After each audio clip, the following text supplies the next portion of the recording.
விசுவாசிகளே, உங்கள் அனைவருக்கும் கிறிஸ்துக்குள்ளான அன்பின் வாழ்த்துக்களை தெரிவித்துக் கொண்டு நாம் தொடர்ந்து பார்த்து வந்து கொண்டிருக்கக்கூடிய அடிப்படை வேதாகம சத்தியத்திற்குள்ளாக நாம் கடந்து செல்லலாம். சோ நமக்கு நல்லாவே தெரியும், கடந்த பாடங்களை நம்ம என்ன பார்த்து முடிச்சோம் அப்படின்னு பார்த்தோம்னா, தேவன் அவருடைய பிளான்ல காலப்பகுதிகளை 3ஆ பிரிச்சு வச்சிருக்காரு அப்படின்றத நம்ம பார்த்தோம். 1ஆம் உலகம், 2ஆம் உலகம், 3ஆம் உலகம் அப்படின்னு பார்த்தோம். சோ நாம் இப்ப இருக்கக்கூடிய காலப்பகுதி எந்த காலப்பகுதி அப்படின்னு வேதம் தெளிவா சொல்லுது அப்படின்னு பார்த்தோம்னா, 2ஆம் உலகம் அப்படின்ற ஒரு காலப்பகுதிக்குள்ள இருக்கும். இந்த 2ஆம் உலகம் அப்படின்ற இந்த காலப்பகுதிக்குள்ள இருக்கும் பொழுது முழுக்க முழுக்க அநீதி நிறைந்த உலகமா இருக்கு. ஏன் அப்படின்னு பாக்குறோம் அப்படின்னு பாத்தீங்கன்னா, இந்த 2ஆம் உலகத்தை ஆளுகை செய்து கொண்டிருக்கிறது யார் அப்படின்னு பாத்தீங்கன்னா, இப்பிரபஞ்சத்தின் தேவன். அப்படின்னா இப்பிரபஞ்சத்தின் தேவன் யாரு? பிசாசு. சோ அதனால இந்த உலகம் முழுக்க எது நிறைந்திருக்கு அப்படின்னு பாத்தீங்கன்னா, அநீதி மட்டுமே நிறைஞ்சிருக்கு. ஆனா வரக்கூடிய ராஜ்யம், கிறிஸ்துவின் ராஜ்யம் இந்த உலகத்தில் ஸ்தாபிக்கப்படும் பொழுது அந்த ராஜ்யம் எப்படி இருக்கும்னு நம்ம வசனத்தை பார்க்கிறோம்னா, நீதி மட்டுமே வாசமா இருக்கக்கூடிய புதிய வானம் மற்றும் புதிய பூமிக்காக காத்திருக்கோம் அப்படின்னு பார்ப்போம். அந்த புதிய வானம், புதிய பூமி, அந்த புதிய பூமியா இந்த உலகம் மாறும் பொழுது இந்த உலகம் எப்படி இருக்க போகுதுன்றத போன கிளாஸ்ல நம்ம பார்த்து முடிச்சாச்சு.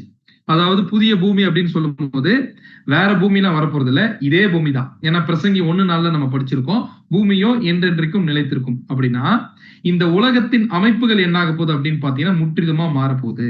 சோ அது எப்ப மாறும் அப்படின்னு பாத்தீங்கன்னா, நம்முடைய ஆண்டவராகிய இயேசு கிறிஸ்து 2ஆம் முறையில வந்து அவருடைய ராஜ்யத்தை ஸ்தாபிக்கும் பொழுது அது நடக்கும் அப்படின்னு பார்க்கணும். அப்படின்னா அப்பேற்பட்ட காலப்பகுதி எப்படி இருக்குன்றத போன கிளாஸ்ல பார்க்கும்போதே நம்ம எல்லாருக்குமே ஒரு ஏக்கம் வந்திருக்கும் அப்படின்றத நான் நம்புறேன். என்ன அப்படின்னு பார்த்தோம்னா, அப்பேற்பட்ட சந்தோஷமான காலப்பகுதி இந்த உலகத்துக்கு எப்ப வரப்போகுது? சோ அந்த கேள்விக்கு பதில் கொடுக்கக்கூடிய ஒரு பாடமா தான் இந்த ஒரு பாடம் என்ன ஆக போகுது அப்படின்னு பாத்தீங்கன்னா இருக்க போகுது. இயேசு கிறிஸ்துவோடைய ராஜ்யம் எப்பொழுது ஸ்தாபிக்கப்படும்? இந்த ஒரு கேள்விக்கான ஒரு பதில நாம வேதத்துல இருந்து என்ன பண்ண போறோம் அப்படின்னு எடுத்து பார்க்க போறோம். அதுலயும் வேதத்துல இருக்கக்கூடிய ஹிஸ்டாரிக்கல் புக் எடுத்து என்ன பண்ண போறோம்னா பார்க்க போறோம். வேதத்துல ஹிஸ்டரி இருக்கா அப்படின்னு பார்த்தோம்னா இருக்கு. ஏன் அப்படின்னு பார்த்தோம்னா, ஒரு வரலாறு நிகழ்வதற்கு முன்பாகவே அந்த சம்பவம் அப்படிதான் நடக்கும் அப்படின்ற ஒரு புஸ்தகத்துல எழுதப்பட்டிருக்கு. அதே போல அந்த புஸ்தகத்துல எழுதப்பட்ட மாதிரியே அந்த வரலாறு நடக்குது அப்படின்னு பார்த்தோம்னா, ஒரே ஒரு விஷயத்த கிளியரா நம்ம சொல்லலாம், அப்பேற்பட்ட ஒரு புஸ்தகம் வேற யாராலையும் கொடுக்க முடியாது, தேவனால் மட்டும்தான் கொடுக்க முடியும். அதுதான் நம்முடைய பரிசுத்த வேதாகம். தேவன் அவருடைய முன்னறிதலின் ஞானத்துல பின்னாடி நடக்கக்கூடிய எல்லா காரியங்களும் முன்னாடியே அவருடைய தீர்க்கதரிசிகள் வாயிலாக என்ன பண்ணார் பார்த்து எழுதிட்டார்.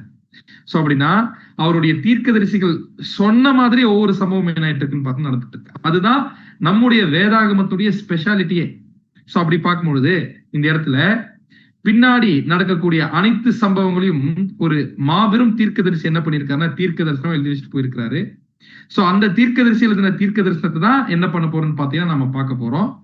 அதனாலதான் இந்த பாடத்துடைய தலைப்பு கூட என்ன அப்படின்னு பாத்தீங்கன்னா 5ஆம் உலக பேரரசு அப்படின்னு பார்க்க போறோம். ஏன்னா அந்த தீர்க்கதரிசி எதை எழுதி போயிருக்காரு அப்படின்னு பாத்தீங்கன்னா, ஏற்கனவே இந்த உலகத்துல வரப்போற பேரரசுகளை பத்தி எழுதி வச்சுட்டு போயிருக்காரு. சோ அந்த தீர்க்க தரிசனமா எழுதின மாதிரி தான் என்ன ஆயிடுச்சுன்னு பாத்தீங்கன்னா நடந்துருச்சு. அப்ப நடந்தது உண்மைனா நடக்க போறதும் உண்மை. சோ அந்த தீர்க்கதரிசி எழுதின புஸ்தகத்துல தான் என்ன கண்டுபிடிக்க போறோம்னா, இன்னும் எவ்வளவு சீக்கிரத்துல இயேசு கிறிஸ்துவோடைய ராஜ்யம் ஸ்தாபிக்கப்பட போகுது அப்படின்றத பார்க்க போறோம். தீர்க்கதரிசி சொல்றீங்களே, எந்த தீர்க்கதரிசி எழுதின புஸ்தகத்தை நம்ம எடுத்து வாசிக்க போறோம் அப்படின்னு பாத்தீங்கன்னா, நீங்க எல்லாரும் கரெக்டா கெஸ் பண்ணிருப்பீங்க நான் நம்புறேன். என்ன அப்படின்னு பார்த்தோம்னா, தானியேல் எழுதின தீர்க்கதரிசன புஸ்தகத்துல இருந்து தான் நாம இன்னைக்கு பாடத்தை பார்க்க போறோம். சோ அதை பார்ப்பதற்கு முன்பாக என்ன பண்ணலாம் அப்படின்னு பாத்தீங்கன்னா, இந்த தானியேல் தீர்க்கதரிசியை பற்றின ஒரு இன்ட்ரோடக்ஷன் என்ன பண்ணலாம் அப்படின்னு பாத்தீங்கன்னா நம்ம பார்க்கலாம். நம்ம எல்லாருக்குமே நல்லா தெரியும் என்ன அப்படின்னு பார்த்தோம்னா, ஒரு கட்டத்துல எகிப்துல இஸ்ரேல் ஜனங்க எப்படி இருந்தாங்கன்னு பாத்தீங்கன்னா அடிமைத்தனத்திற்குள் உட்படுத்தப்பட்டிருந்தாங்க. சோ அப்படி உட்படுத்தப்பட்டிருந்தக்கூடிய காலப்பகுதியில அவர்களை மீட்டெடுப்பதற்காக தேவன் அவர்கள் மத்தியிலே ஒரு இரட்சகரை ஏற்படுத்தினார். அவர் வேற யாரும் கிடையாது, மோசே. சோ மோசே மூலமாக இஸ்ரேல் ஜனங்களை விடுவித்து தேவன் என்ன பண்றாருன்னு பாத்தீங்கன்னா கானான் தேசத்துக்குள்ள கொண்டு வராரு. அப்படி கானான் தேசத்துக்குள்ள கொண்டு வருவதற்கு முன்பாக 40 வருஷம் வனாந்திர பிரயாணத்துல இருந்தாங்க. அந்த வனாந்திர பிரயாணம் முடிஞ்ச பிறகு கானான் தேசத்துல 6 வருஷமா 7 ஜாதிகளை அழிச்சு என்ன பண்றாங்கன்னா கானான் தேசத்தை சுதந்திரிக்கிறாங்க. அப்படி சுதந்திரித்த பிற்பாடு என்ன ஆகுது அப்படின்னு பாத்தீங்கன்னா, நியாயாதிபதிகளின் காலப்பகுதி ஆரம்பிக்குது. இந்த நியாயாதிபதிகளின் காலப்பகுதி ஏறக்குறைய 450 வருடங்களாக ஒவ்வொரு நியாயாதிபதிகளாக இஸ்ரேல் தேசத்தை நியாயம் தீர்க்கிறார்கள். உதாரணத்துக்கு யோசுவா, சாம்வேல், எப்தா, தெபோரால் போன்ற எல்லா நியாயாதிபதிகளும் இந்த காலப்பகுதிக்குள்ள தான் நியாயம் விசாரிக்கிறாங்க. இந்த நியாயாதிபதிகளுடைய காலப்பகுதி முடியும் பொழுதுதான் ராஜாக்களின் காலப்பகுதி ஆரம்பிக்குது. அப்படி ஏற்படுத்தப்பட்ட முதல் ராஜா தான் யார் அப்படின்னு பாத்தீங்கன்னா சவுல். சவுலுக்கு அப்புறம் வந்தவர் யார் அப்படின்னு பாத்தீங்கன்னா தாவீது. நமக்கு நல்லா தெரியும், தேவனுக்கு பிரியமான மனுஷன், தேவனுக்கு ரொம்ப ரொம்ப பிரியமான மனுஷன். சோ அடுத்தது இந்த தாவீதுக்கு தான் யார் பிறக்கிறார் அப்படின்னு பாத்தீங்கன்னா சாலமன் ராஜா பிறக்கிறாரு. ஆனா சாலமன் ராஜாவுடைய காலப்பகுதிக்கு அப்புறமா 12 கோத்திரமா இருந்த இஸ்ரேல் தேசம் 10 கோத்திரம் தனியாவும் 2 கோத்திரம் தனியாவும் என்ன ஆகுதுன்னு பாத்தீங்கன்னா பிரியுது. அதாவது சவுல் 40 வருஷம், தாவீது 40 வருஷம், சாலமன் ராஜா 40 வருஷம் ஆளுகை பண்றாங்க. இவங்க 3 பேரும் சேர்ந்து 120 வருடங்கள் ஆளுகை பண்றாங்க. ஆனா சாலமன் ராஜாவுடைய காலப்பகுதிக்கு அப்புறமா 12 கோத்திரமா இருந்த இஸ்ரேல் தேசம் 2ஆ பிரியுது. 10 கோத்திரம் தனியாவும் 2 கோத்திரம் தனியாவும் என்ன ஆகுதுன்னு பாத்தீங்கன்னா 2ஆ பிரியுது. ஏன் இப்படி தேவன் அனுமதிக்கிறார் அப்படின்னு பாத்தீங்கன்னா நமக்கு நல்லா தெரியும். சாலமன் ராஜா 700 + 300 = 1000 அப்படின்னு ஒரு கணக்கை ஏற்படுத்திக்கிட்டார். அதாவது 700 மனைவிகள் 300 மறுமனையாட்டிகள் என்ன பண்றாருன்னு பாத்தீங்கன்னா திருமணம் பண்ணிட்டாரு. ஆனா தேவன் நியாயப்பிரமாணத்துல கொடுத்த விஷயம் என்ன அப்படின்னு பாத்தீங்கன்னா, ஒரு யூத பெண்மணியை தான் என்ன பண்ணணும்னு பாத்தீங்கன்னா திருமணம் செய்யணும். அதை மீறி சாலமன் ராஜா திருமணம் செய்ததுனால அவரு விக்கிரக ஆராதனை பக்கம் என்ன பண்ணப்படுறாருன்னு பாத்தீங்கன்னா இழுக்கப்படுறாரு. பட் அந்த சாலமன் ராஜாவுடைய காலப்பகுதிக்கு அப்புறமா 12 கோத்திரத்தை 2ஆ பிரிச்சிடுறாரு. அதுல 10 கோத்திரம் ஒரு காலகட்டத்துக்கு அப்புறமா ரொம்ப மோசமா போய் தேவனை விட்டு பிரிஞ்சு விக்கிரக ஆராதனைக்கு பின்பாக போனதுனால தேவன் என்ன பண்றாருன்னா 10 கோத்திரத்தை அசீரியா ராஜாவாகிய சல்மனேரசரை கொண்டு என்ன பண்றாருன்னு பார்த்தீங்கன்னா அழிச்சிடுறாரு. இப்ப பேலன்ஸ் இருக்கிறது எத்தனை கோத்திரம்? 2 கோத்திரம் தான். இந்த 2 கோத்திரமும் ஒரு காலப்பகுதி இருக்கிற வரைக்கும் நல்லா இருந்துச்சு. பட் ஆனா என்ன ஆகுதுன்னு பாத்தீங்கன்னா அந்த 2 கோத்திரமும் ஒரு கட்டத்துல தேவனை விட்டு விலகி போக ஆரம்பிச்சதுனால அந்த 2 கோத்திரத்தையும் தேவன் முற்றிலுமா என்ன பண்றாருன்னு பாத்தீங்கன்னா அழிக்கிறாரு. அப்படி அழிப்பதற்கு அவர் பயன்படுத்திட்ட ஒரு கருவிதான் யார் அப்படின்னு பாத்தீங்கன்னா ஒரு ராஜா. அந்த ராஜா சாதாரண ராஜா இல்ல, மோசமான ராஜா. யார் அந்த ராஜா அப்படின்னு கேக்குறீங்களா? அவர்தான் யார் அப்படின்னு பாத்தீங்கன்னா பாபிலோன் ராஜாவாகிய நேபுகாத் நேச்சார். சோ இந்த பாபிலோன் ராஜாவாகிய நேபுகாத் நேச்சரை கொண்டு என்ன நடக்குது அப்படின்னு பாத்தீங்கன்னா இவர் ஜெருசலேமை 3 தடவை முற்றுகை போடுறாரு. அதுல 3வது முற்றுகையில ஜெருசலேமை முற்றிலும் என்ன பண்றாருன்னு பாத்தீங்கன்னா அழிக்கிறாரு. முற்றிலும் அழிக்கிறாரு. கிமு 606ல கிமு 606ல முற்றிலுமா ஜெருசலேம் என்ன பண்றான்னு பாத்தீங்கன்னா அழிச்சு நெருப்பு வச்சு கொளுத்தி தேவாலயம், சாலமன் தேவாலயத்துல இருக்கக்கூடிய ஆலயத்தின் பனிமுட்டுகளை எல்லாத்தையுமே, எல்லா கோல்டன் வெசல்ஸ் எல்லாத்தையும் எங்க எடுத்துட்டு போயிடுறாங்கன்னு பாத்தீங்கன்னா பாபிலோனுக்கு எடுத்துட்டு போயிடுறாங்க. அப்படி பாபிலோனுக்கு பொருளை மட்டும் எடுத்துட்டு போல இஸ்ரேல் ஜனங்களையும் அடிமையா என்ன பண்றாருன்னு பாத்தீங்கன்னா கொண்டு போயிடுறாரு. அப்படி ஏறக்குறைய 70 வருஷம் அடிமைகளாக பாபிலோன்ல இஸ்ரேல் ஜனங்கள் சிறையிருப்புக்குள்ள என்ன பண்றாங்கன்னு பாத்தீங்கன்னா இருக்கிறாங்க. அப்படி அடிமையா போனாங்க பாத்தீங்களா?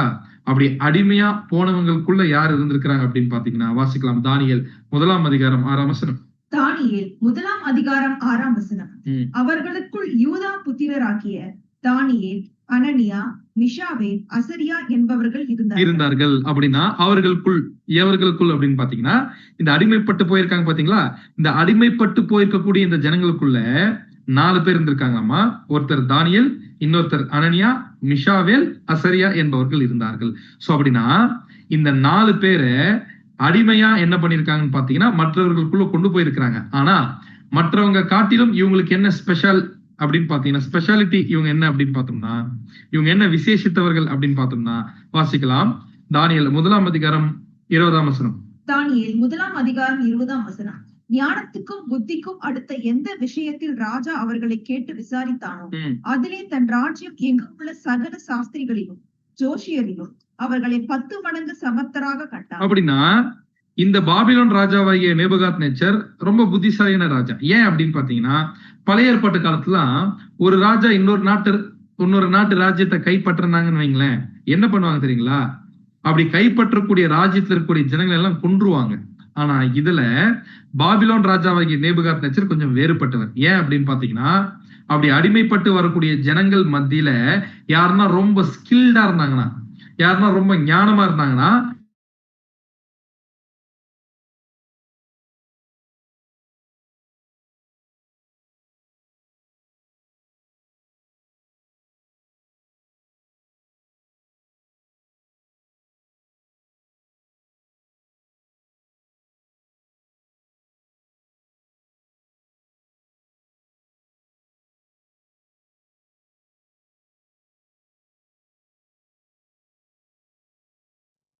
பிரதர் நான் பேசுறது கேக்குதா?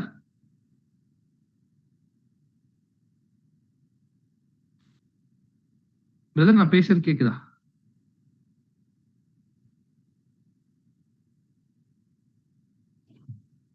ஓகே,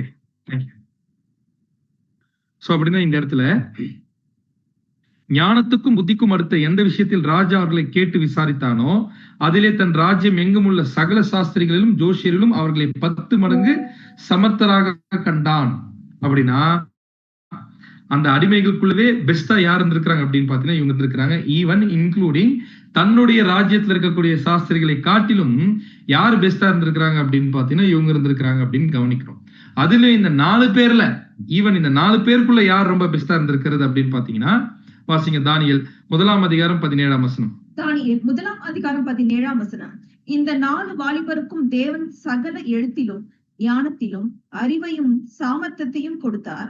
தானியேலை சகல தரிசனங்களையும் சொப்பனங்களையும் அறியத்தக்க அறிவுள்ளவன் ஆக்கி. அப்படின்னா இந்த இடத்துல 4 பேர்ல இன்னும் யார் பெஸ்டா இருக்கிறதுன்னு பாத்தீங்கன்னா தானியேல். இதுல தானியேலை சகல தரிசனங்களையும் சொப்பனங்களையும் அறியத்தக்க அறிவுள்ளவன் ஆக்கினார். யார் அப்படின்னு பாத்தீங்கன்னா நம்முடைய சர்வ வல்லமையுள்ள தேவன் அப்படி என்ன பண்ணிருக்காருன்னு ஆக்கியிருக்காரு. சோ அப்படின்னா கிளியரா இந்த ராஜா ரொம்ப புத்திசாலியா இருக்கிறதுனால என்ன பிளான் போட்டிருக்காரு அப்படின்னு பாத்தீங்கன்னா இந்த அடிமைகளுக்குள்ளவே யார் யாரெல்லாம் ரொம்ப புத்திசாலியா இருக்கிறாங்களோ யார் ஞானவானா இருக்கிறாங்களோ அவர்களை தன்னுடைய ராஜ்யத்திற்கு பயன்படுத்த என்ன பண்ணிருக்காருன்னு பாத்தீங்கன்னா பிளான் போட்டிருக்காரு. அதே மாதிரி எக்ஸிக்யூட்டிவ் என்ன பண்ணாருன்னு பாத்தீங்கன்னா அந்த பிளானை செஞ்சுட்டாரு. ஏன் இவர் ரொம்ப புத்திசாலினா ராஜா அப்படின்னு சொல்றேன் தெரியுங்களா? ஆக்சுவலா நம்ம எல்லாருமே கேள்விப்பட்டிருப்போம் பாபிலோனின் தொங்கும் தோட்டம், அதாவது ஏன்ஷியன்ட் 7 வண்டர்ஸ் அப்படின்னு சொல்லுவாங்க. இப்ப இருக்கக்கூடிய 7 அதிசயங்கள் இல்ல, முற்காலத்து 7 அதிசயங்கள்ல ஒன் ஆஃப் த அதிசயம் எது அப்படின்னு பாத்தீங்கன்னா பாபிலோனின் தொங்கும் தோட்டம். அதாவது அரண்மனைக்கு மேலேயே தோட்டத்தை என்ன பண்றான்னு பாத்தீங்கன்னா வச்சுட்டாரு. அது எப்படிங்க அரண்மனைக்கு மேல வரும்? அரண்மனைக்கு மேல எப்படி தோட்டத்தை வைக்க முடியும்? அதுக்கு தண்ணீர் பாய்ச்சணும்ல அப்படின்னு கேட்டீங்கன்னா பாபிலோன் சாம்ராஜ்யத்தினுடைய செட்டப்பே எப்படி உருவாக்கி வச்சிருக்காரு அப்படின்னு பாத்தீங்கன்னா நீங்க இப்படி பாக்குற மாதிரி பிக்சர்ல பாக்குற மாதிரி பாபிலோன் சாம்ராஜ்யத்தை சுற்றி எது இருந்திருக்கு அப்படின்னு பாத்தீங்கன்னா ஐபிராத்து என்னும் பெரிய நதி ஓடி இருந்திருக்கு. அப்படின்னா அந்த சாம்ராஜ்யத்திற்கு தேவையான அனைத்து தண்ணீர் வசதிகளும் இந்த ஐபிராத்து நதியிலிருந்து என்ன பண்ணப்பட்டிருக்குன்னு பார்த்தீங்கன்னா எடுக்கப்பட்டிருக்கு. அப்படின்னா இந்த பாபிலோன் சாம்ராஜ்யத்தை யாருன்னா அவ்வளவு சீக்கிரம் முற்றுகை போட முடியுமான்னு பாத்தீங்கன்னா முடியாது. அப்படின்னா பழைய ஏற்பாட்டு காலத்துல என்ன பண்ணுவாங்க, ஒரு ராஜ்யத்தை இன்னொரு ராஜ்யம் கைப்பற்றணும் அப்படின்னு வச்சுக்கோங்களேன், என்ன பண்ணுவாங்க அப்படின்னு பாத்தீங்கன்னா முற்றுகை போடுவாங்க. முற்றுகை போட்ட பிறகு அந்த கோட்டைக்கு உள்ள இருக்கக்கூடிய யாரும் என்ன பண்ண முடியாதுன்னு பாத்தீங்கன்னா வெளியே வர முடியாது. அப்படி வர முடியாம உள்ளவே இருந்து பசியும் பட்னியுமா ஆகி ஒரு கட்டத்தை வெளியே வரும்போது முற்றுகை போடக்கூடிய ராஜா ஈஸியா என்ன பண்ணிடுவாருன்னு பாத்தீங்கன்னா அந்த ராஜ்யத்தை கைப்பற்றி விடுவாரு. ஆனா இந்த டெக்னிக்கை யார்கிட்ட பயன்படுத்த முடியாம போச்சுன்னு பாத்தீங்கன்னா பாபிலோன். ஏன் பயன்படுத்த முடியாம போயிடுச்சுன்னு பாத்தீங்கன்னா இவங்களுக்கு தேவையான எல்லா ஃபெசிலிட்டியும் ஐபிராத் நதியிலிருந்து வந்துருதே. எல்லா அக்ரிகல்ச்சர் அதாவது எல்லா விவசாயங்களும் எங்க நடந்துருதுன்னு பாத்தீங்கன்னா கோட்டைக்குள்ளேயே நடந்துருது. சோ அப்படின்னா யாருன்னா பாபிலோன் சாம்ராஜ்யத்தை முற்றுகை போட்டாங்கன்னா போட்டவர் டயர்டாயிட்டு போயிடுவாரே தவிர்த்து பாபிலோன் சாம்ராஜ்யத்தை யாராலும் கைப்பற்ற முடியாத அசைக்க முடியாத பேரரசு எது இருந்திருக்குன்னு பாத்தீங்கன்னா இந்த பாபிலோன் சாம்ராஜ்யம் இருந்திருக்கு. அந்த காலப்பகுதியில் இருக்கக்கூடிய மிகப்பெரிய சாம்ராஜ்யங்கள் எல்லாம் தனக்குள்ள அடங்கி மாபெரும் சாம்ராஜ்யமா எது எழும்பியிருக்கு அப்படின்னு பாத்தீங்கன்னா இந்த பாபிலோன் சாம்ராஜ்யம் இருந்திருக்கு. சோ இப்படி இருக்கக்கூடிய ஒரு டைம் பீரியட்ல என்ன ஆயிருக்கு அப்படின்னு பாத்தீங்கன்னா நேபுகாத் நேச்சர் என்ன பண்ணிருக்காருன்னு பாத்தீங்கன்னா ஒரு நாள் மொட்டை மாடிக்கு போயிருக்காரு. சோ அந்த மொட்டை மாடிக்கு போகும்பொழுது அப்படியே பார்த்திருக்காரு. அப்படியே சுத்தி பார்க்கும்பொழுது எவ்வளவு பெரிய ராஜ்யம் நமக்கு கீழே இருக்குது, நமக்கு அப்புறமா இந்த ராஜ்யத்தை யார் கட்டிப்பா காக்க போறாங்கன்ற கவலையோடு என்ன பண்றாருன்னு பாத்தீங்கன்னா போய் தூங்க போறாரு. என்ன பண்றாரு? போய் தூங்க போறாரு. அப்ப என்ன ஆயிடுச்சு அப்படின்னு பாத்தீங்கன்னா வாசிக்கலாம் தானியேல் 2ஆம் அதிகாரம் 1ஆம் வசனம். தானியேல் 2ஆம் அதிகாரம் 1ஆம் வசனம். நெபுகாத் நேச்சார் ராஜ்யபாரம் பண்ணும் 2ஆம் வருஷத்திலே நெபுகாத் நேச்சார் சொப்பனங்களை கண்டான். அதிலே அவனுடைய ஆவி கலங்கி அவனுடைய நித்திரை கலைந்தது. அவனுடைய ஆவி கலங்கி அவனுடைய நித்திரை கலைந்தது. அப்படின்னா ஆவி கலங்கி நித்திரை கலைந்தா தூக்கம் கெட்டு போச்சு. ஏன் அப்படின்னு பாத்தீங்கன்னா அவருடைய கனவுல ஒரு பயங்கரமான விஷயத்தை என்ன பண்ணிருக்காருன்னு பாத்தீங்கன்னா பாத்துருக்கு. நம்ம கூட சில சமயத்துல கனவுலாம் வரும் பாத்தீங்களா? உதாரணத்துக்கு என்ன பண்ணிடுவாங்கன்னு பாத்தீங்கன்னா யாருன்னா நம்மள பெரிய மலை மேல இருந்து தள்ளி விட்டுருவாங்க. அப்படியே கீழே என்ன பண்ணுவோம்னு பாத்தீங்கன்னா விழுவோம் பார்த்தா கட்டுல இருந்து விழுந்திருக்கும். எழுது அதுக்கப்புறம் என்ன பண்ணுவோம்னு பார்த்தா கனவா இருக்கும். அந்த மாதிரி ஒரு பயங்கரமான கனவு என்ன பண்ணிருக்காருன்னு பாத்தீங்கன்னா பாத்துருக்காரு. அந்த பயங்கரமான கனவை பார்த்துட்டு பயங்கர பிரஷர் யாருக்கு ஆயிருக்குன்னு பாத்தீங்கன்னா ராஜாவாகிய நேபுகாத்நேச்சருக்கு. உடனடியா என்ன பண்றாருன்னு பாத்தீங்கன்னா ராஜா 2ஆம் வசனத்துல நம்ம என்ன வாசிக்கிறோம்னா, அப்பொழுது ராஜா தானியேல் 2ஆம் அதிகாரம் 2ஆம் வசனத்துல அப்படியே தொடர்ந்து வாசிக்கிறேன் நானு. அப்பொழுது ராஜா தன் சொப்பனங்களை தனக்கு தெரிவிக்கும் பொருட்டு சாஸ்திரிகளையும் ஜோஷியரையும் சூனியக்காரரையும் கல்தேரையும் அழைக்க சொன்னான். அவர்கள் வந்து ராஜ சமூகத்தில் நின்றார்கள். அப்படின்னா சகல சாஸ்திரிகள், பாபிலோன் ராஜ்யத்தில் இருக்கக்கூடிய சகல சாஸ்திரிகள் ஜோஷியக்காரர்கள் எல்லாரையும் கொண்டு வந்து நிக்க சொல்றாங்க. எதுக்கு நிக்க சொல்றாருன்னு பாத்தீங்கன்னா, இப்ப அவருக்கு அந்த கணவனுடைய அர்த்தம் தெரியணும். அதுக்காக என்ன பண்ண சொல்றாருன்னு பார்த்து நிக்க சொல்றாரு. இந்த சாஸ்திரிகள் எல்லாம் என்ன பிளான் போட்டு வராங்க அப்படின்னு பாத்தீங்கன்னா, இவங்களுக்கு என்ன பழக்கம் அப்படின்னு பாத்தீங்கன்னா, எதுனா வருவாங்க, ஏதோ ஒரு பொய்ய சொல்லுவாங்க, ராஜா கிட்ட பரிசை வாங்கிட்டு என்ன பண்ணிடுவாங்க, போயிருவாங்க. அதே மாதிரி இந்த ஒரு நாள் ஏதோ ராஜா கிட்ட வந்து நாம என்ன பண்ணலாம், ஒரு பொய்ய சொல்லிட்டு பரிசை வாங்கிட்டு போயிடலான்னு என்ன பண்றாங்கன்னு பாத்தீங்கன்னா பிளான் போடுறாங்க. ஆனா இந்த இடத்துல அப்படி பிளான் போட்டு என்ன பண்றாங்க அப்படின்னு பாத்தீங்கன்னா, ராஜா சொல்றாரு, இந்த இடத்துல நான் ஒரு சொப்பனத்தை கண்டேன், நான் ஒரு கனவு கண்டேன், அந்த சொப்பனத்தை அறிய வேண்டும் என்று இருக்கிறேன், அந்த சொப்பனத்துடைய அர்த்தத்தையும் நான் தெரிஞ்சுக்கணும் விரும்புறேன் அப்படின்னு என்ன பண்றாருன்னா சொல்றாரு. உடனடியா இவங்க என்ன பண்றாங்க அப்படின்னு பாத்தீங்கன்னா, இந்த சாஸ்திரிகள் எல்லாருமே 4ஆம் வசனம் வாசிங்க. தானியேல் 2ஆம் அதிகாரம் 4ஆம் வசனம். தானியேல் 2ஆம் அதிகாரம் 4ஆம் வசனம். அப்பொழுது கல்தேயர் ராஜாவை நோக்கி, ராஜாவே, நீர் என்றும் வாழ்க, சொப்பனத்தை உமது அடியாருக்கு சொல்லும், அப்பொழுது அதன் அர்த்தத்தை விடுவிப்போம் என்று சீரிய பாஷையிலே சொன்னார்கள். ரொம்ப சிம்பிளா சொன்னாங்க. ராஜா, கனவு மட்டும் சொல்லிட்டீங்கன்னா நாங்க ரொம்ப அழகா என்ன பண்ணிடுறோம், உங்களுக்கு அர்த்தத்தை சொல்லிடுறோம் அப்படின்னு என்ன பண்றாங்கன்னு பாத்தீங்கன்னா சொல்றாங்க. ஆனா ராஜா இந்த வாட்டி உஷாராயிட்டார். என்ன அப்படின்னு பாத்தீங்கன்னா, இந்த இடத்துல நான் தெளிவா சொல்றேன், முதல்ல நீங்க என்ன சொல்லணும்னு சொல்றாருன்னு பாத்தீங்கன்னா, நான் என்ன கனவு கண்ட அந்த கனவை சொல்லுங்க. நீங்க அந்த கனவை கரெக்டா சொல்லிட்டீங்கன்னா, நீங்க அந்த கனவுக்கான அர்த்தத்தை கரெக்டா சொல்றீங்கன்றத நான் கண்டுபிடிச்சிருவேன். ஆனா நான் என்ன கனவு கண்ட அப்படின்றதையே நீங்க சொல்லல அப்படின்னு வச்சுக்கோங்களேன், நீங்க இவ்வளவு நாளா என்ன ஏமாத்திட்டு இருக்கீங்கன்றத நான் ரொம்ப ஈஸியா கண்டுபிடிச்சிருவேன், எல்லாரையும் கொன்னே போட்டுருவேன் அப்படிங்கிறார். எல்லாரோட வீடியோ அழிச்சு போட்டுருவேன் அப்படிங்கிறார். என்ன பண்றது தெரியாம நல்லா முழிக்க ஆரம்பிச்சிட்டாங்க இந்த சாஸ்திரிகள் ஜோசியர்கள் எல்லாம். முழிக்க ஆரம்பிச்சுட்டு அடுத்து என்ன பண்றாங்கன்னா, ரொம்ப நேரம் நிக்கிறாங்க. ராஜா சொல்றாரு, டைமை கடத்தினா விட்டுருவன் மட்டும் நினைக்காதீங்க, சொல்லியே ஆகணும் பொழுது கடைசியா சொல்லிட்டாங்க. என்ன சொல்லிட்டாங்கன்னா, உண்மையை சொல்லிட்டாங்க. என்ன உண்மையை சொல்லிட்டாங்கன்னா, எங்களுக்கு தெரியாதுன்ற உண்மையை சொல்லிட்டாங்க. வாசிக்கலாம். தானியேல் 2ஆம் அதிகாரம் 11ஆம் வசனம். தானியேல் 2ஆம் அதிகாரம் 11ஆம் வசனம். ராஜா கேட்கிற காரியம் மிகவும் அருமையான. ராஜா ரொம்ப அருமையா கேட்டீங்க ராஜா. ஏன் அப்படின்னு பார்த்தோம்னா, நீங்க கேட்கிறத மாம்சமா இருக்கிறவர்களுடைய வாசம் பண்ணாத தேவர்களை ஒழிய ராஜ சமூகத்தில் அதை அறிவிக்கத்தக்கவர் ஒருவரும் இல்லை என்றார். அப்படின்னா சிம்பிளா, ராஜா நீங்க கேட்கறதுல யாராலும் என்ன பண்ண முடியாது ராஜா, சொல்லவே முடியாதுன்னு என்ன பண்றாருன்னு சொல்லிட்டாரு. உடனே என்ன ஆகுது அப்படின்னு பாத்தீங்கன்னா, தானியேல் 2ஆம் அதிகாரம் 12-13 வாசிங்க. இது நிமித்தம் ராஜா மகா கோபமும் உக்கிரமும் கொண்டு பாபிலோனில் இருக்கிற எல்லா ஞானிகளையும் கொலை செய்யும்படி அப்படின்னா ராஜா என்ன ஆயிடுச்சுன்னு பாத்தீங்கன்னா, உச்சகட்ட கோபம் வந்துச்சு ராஜாக்கு. உச்சகட்ட கோபம் வந்த உடனே பாபிலோன்ல இருக்கக்கூடிய எல்லா ஞானிகளையும் கொண்டுருக்குன்னு என்ன பண்றாருன்னா கட்டளையிட்டார். அப்படி ஞானிகளை கொலை செய்ய வேண்டும்ன்ற கட்டளை வந்த உடனே யாரையும் தேடி இருக்காங்கன்னு பாத்தீங்கன்னா, ஆக்சுவலா தானியேலும் அவருடைய ஃப்ரெண்ட்ஸும் இந்த ஞானிகள் லிஸ்ட்ல தானே வராங்க. அவர் மேல இருக்கக்கூடிய பொறாமை நிமித்தமா அங்க இந்த சம்பவத்தை பயன்படுத்தி அவரையும் கொலை பண்றதுக்கு என்ன பண்ணிருக்காங்கன்னா பிளான் போட்டு இருக்கிறாங்க. ஆக்சுவலா இந்த சம்பவங்கள் நடக்கிறதுல தானியேல் என்ன பண்றாருன்னு பாத்தீங்கன்னா கேள்விப்பட்டு டைரக்டா என்ன பண்றாருன்னு பாத்தீங்கன்னா போறாரு. யார்கிட்டயே போறாருன்னா ராஜா கிட்டே. என்ன கேட்கிறாரு அப்படின்னு பாத்தீங்கன்னா, தானியேல் 2ஆம் அதிகாரம் 16ஆம் வசனம். தானியேல் 2ஆம் அதிகாரம் 16ஆம் வசனம். தானியேல் ராஜாவிடத்தில் போய் சொப்பனத்தின் அர்த்தத்தை ராஜாவுக்கு காண்பிக்கும்படி தனக்கு தவணை கொடுக்க விண்ணப்பம் பண்ணினான். ராஜா எனக்கு டைம் மட்டும் கொடுங்க, நான் என்ன பண்ற இந்த இடத்துல சொல்லிடுறேன்னு கேட்கிறாரு. எதனால டைம் கேட்டிருப்பாரு. ஆனா தைரியத்தை யோசிச்சு பாருங்க. இந்த இடத்துல ராஜா எனக்கு டைம் மட்டும் கொடுத்தீங்கன்னா நான் சொல்றேங்கிறார். அப்படின்னா தானியேலுக்கு எப்பேற்பட்ட விசுவாசம் இருந்து தெரியுங்களா? நான் போவேன், என் தேவன் கிட்ட ஜெபிப்பேன். நானு ஜெபத்துல தேவன் எனக்கு உண்மையா அதனுடைய கனவையும் அவருடைய கனவையும் அதனுடைய அர்த்தத்தையும் எனக்கு என்ன பண்ணுவாரு தெரியப்படுத்துவார். தைரியமா என்ன பண்றாருன்னு பாத்தீங்கன்னா போறாரு, டைம் வாங்கிடுறாரு. டைம் வாங்கிட்டு என்ன பண்றாங்க அப்படின்னு பாத்தீங்கன்னா, தானியேலும் அவருடைய தோழர்களும் தேவனிடத்துல என்ன பண்றாருன்னு பாத்தீங்கன்னா விண்ணப்பம் பண்றாங்க அப்படின்னு படிக்கிறோம். நம்ம அதுதான் 17ஆம் வசனத்துல நம்ம படிக்கிறோம். பின்பு தானியேல் தன் வீட்டுக்கு போய் தானும் தன் தோழரும் பாபிலோனின் மற்ற ஞானிகளோடு கூட அழியாதபடிக்கு இந்த மறைப்பொருளை குறித்து பரலோக தேவனை நோக்கி இரக்கம் கேட்கிறதற்காக என்ன பண்ணிருக்காங்கன்னா போயிருக்காங்க. சோ ஆனா என்ன தெரியுங்களா ஆச்சரியம், தேவன் அது என்ன என்பதை யாரு காமிச்சிட்டாருன்னு பாத்தீங்கன்னா தானியேலுக்கு காமிச்சிட்டாரு. சோ காமிச்சிட்ட உடனே டைரக்டா தானியேல் எங்க போறாரு அப்படின்னு பாத்தீங்கன்னா ராஜா கிட்ட போறாரு. ராஜா கிட்ட போய் வாசிக்கலாம். தானியேல் 2ஆம் அதிகாரம் 30ஆம் வசனம். தானியேல் 2ஆம் அதிகாரம் 30ஆம் வசனம். உயிரோடு இருக்கிற எல்லாரை பார்க்கிலும் எனக்கு அதிக ஞானம் உண்டென்பது. ஒருவேளை நமக்கு இந்த மாதிரி ராஜாக்கே தெரியாத கனவனுடைய அர்த்தமோ அது என்ன கனவோ அப்படின்றத கண்டுபிடிக்கக்கூடிய வாய்ப்பு கிடைச்சிருச்சா என்ன பேச்சு பேசியிருப்போம்.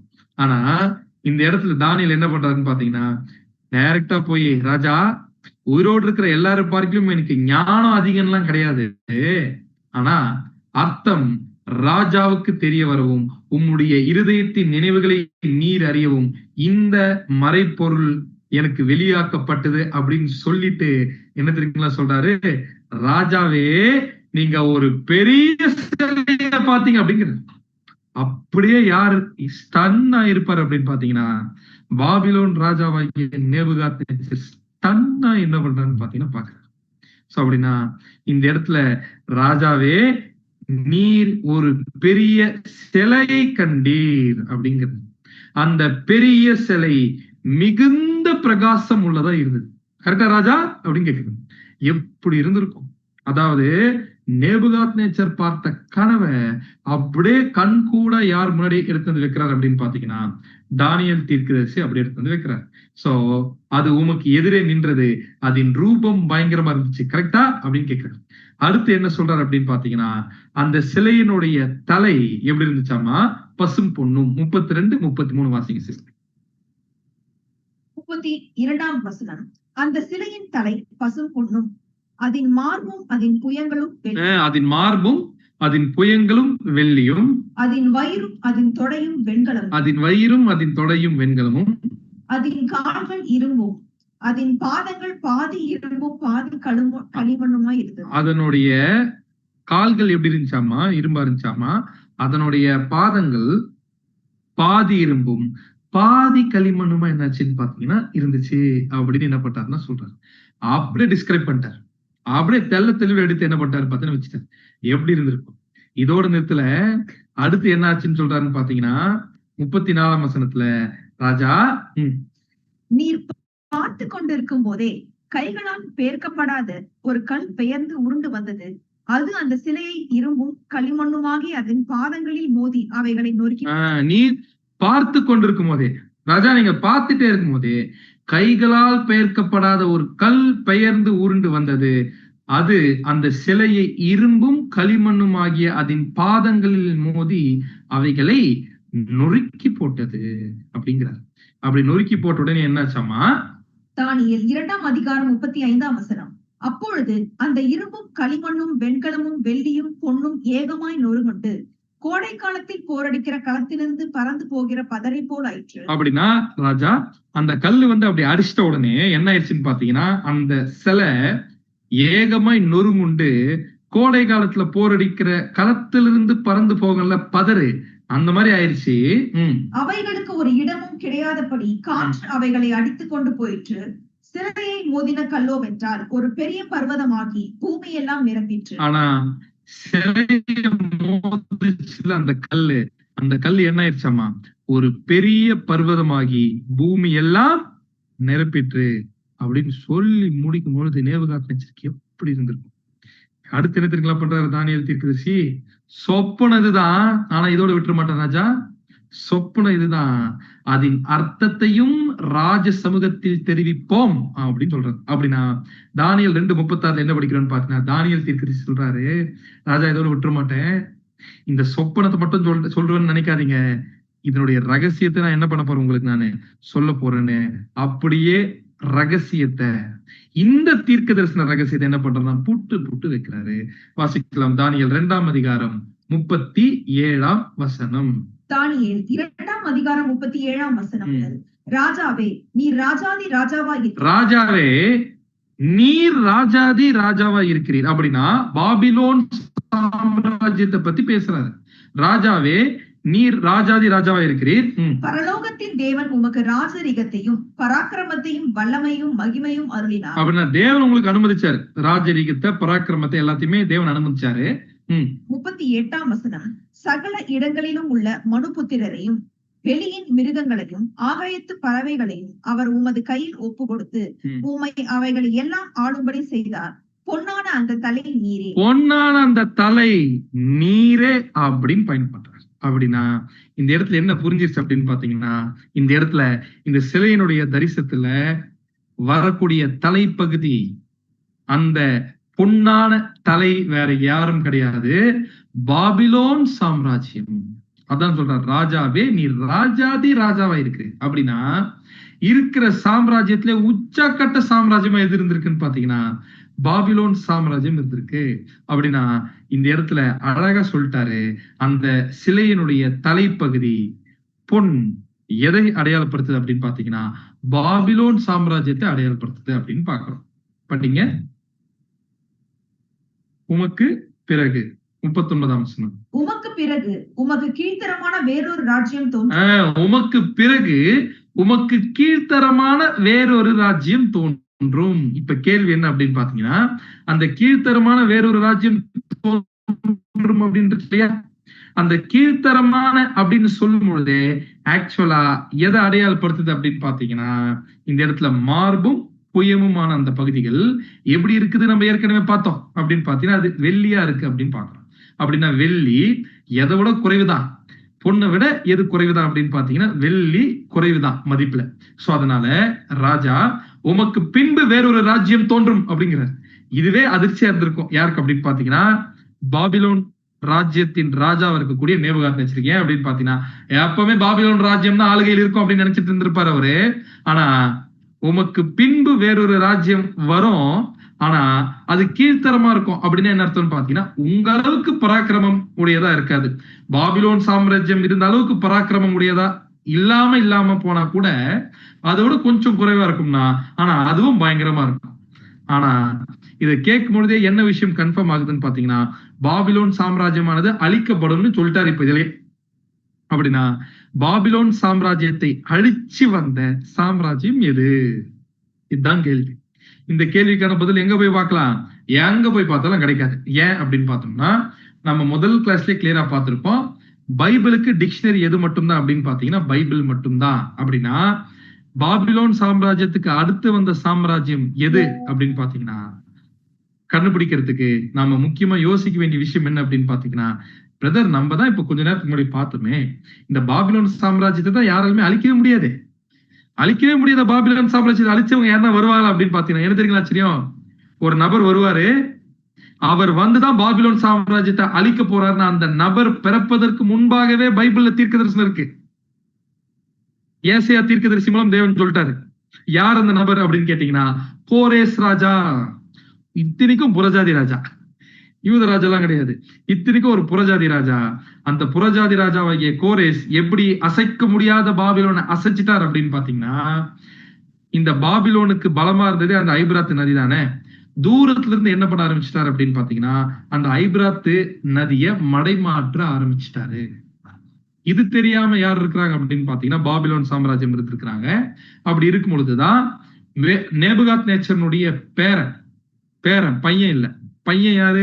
நேபுகாத்நேச்சருடைய பையன் பேர் பைபிள் இருக்கா? இருக்கு. அவர் பேர் என்ன? அவர் பேர்ல எதுக்குங்கிறது இருக்கு.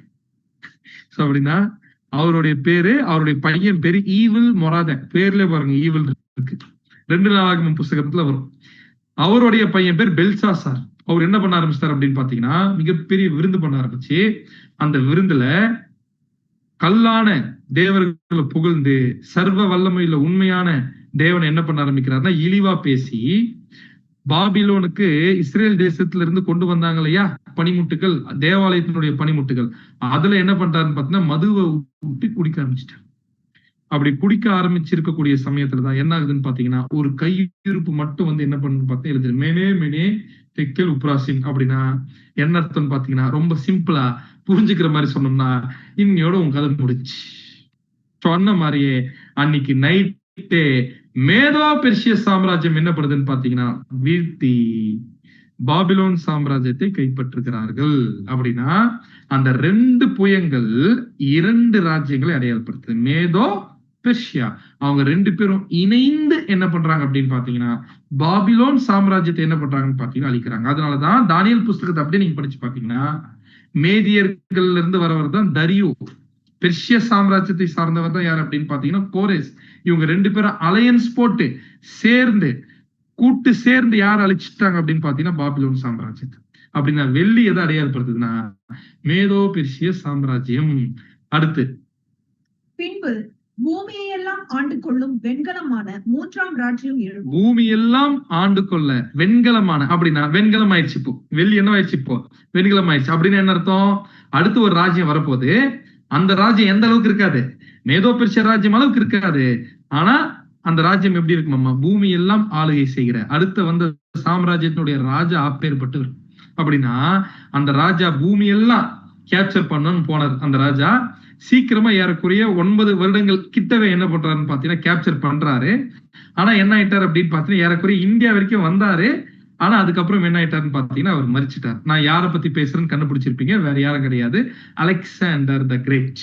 அப்படின்னா கிரேக்க சாம்ராஜ்யம் தான் அடுத்து வந்த சாம்ராஜ்யம். என்ன ஆச்சரியம் பாருங்க, அலெக்சாண்டர் பிறக்கிறதுக்கு முன்னாடி அலெக்சாண்டர் ராஜ்யத்தை பத்தி என்ன பண்ணப்பட்டிருக்குன்னு பாத்தீங்கன்னா வேதாகமத்துல சொல்லப்பட்டிருக்குன்னா உண்மையான கடவுளுடைய புஸ்தகம் நம்ம பைபிள் தான் அப்படின்றதுக்கு இதை விட வேற விளக்கமே தேவை கிடையாது. அடுத்து 4வது ராஜ்யம் எப்படி இருக்குமாமா? வாசிங்க. 2ஆம் அதிகாரம் 40ஆம் வசனம். 4வது ராஜ்யம் இரும்பை போல உரமாய் இருக்கும். இரும்பு எல்லாவற்றையும் எப்படி நொறுக்கி சின்னபின்னமாக்குகிறதோ அப்படியே இது நொறுக்கி போடுகிற இரும்பை போல அவைகளை எல்லாம் நொறுக்கி தகர்த்து போடும். அப்படின்னா 4வது ராஜ்யம் இரும்பு ராஜ்யம் மாதிரி இருக்குமாமா? அப்படின்னா இந்த இடத்துல அந்த இரும்பு ராஜ்யம் வேற எதுவும் கிடையாது, கிரேக்கத்துக்கு அடுத்து வந்த ரோம சாம்ராஜ்யம்.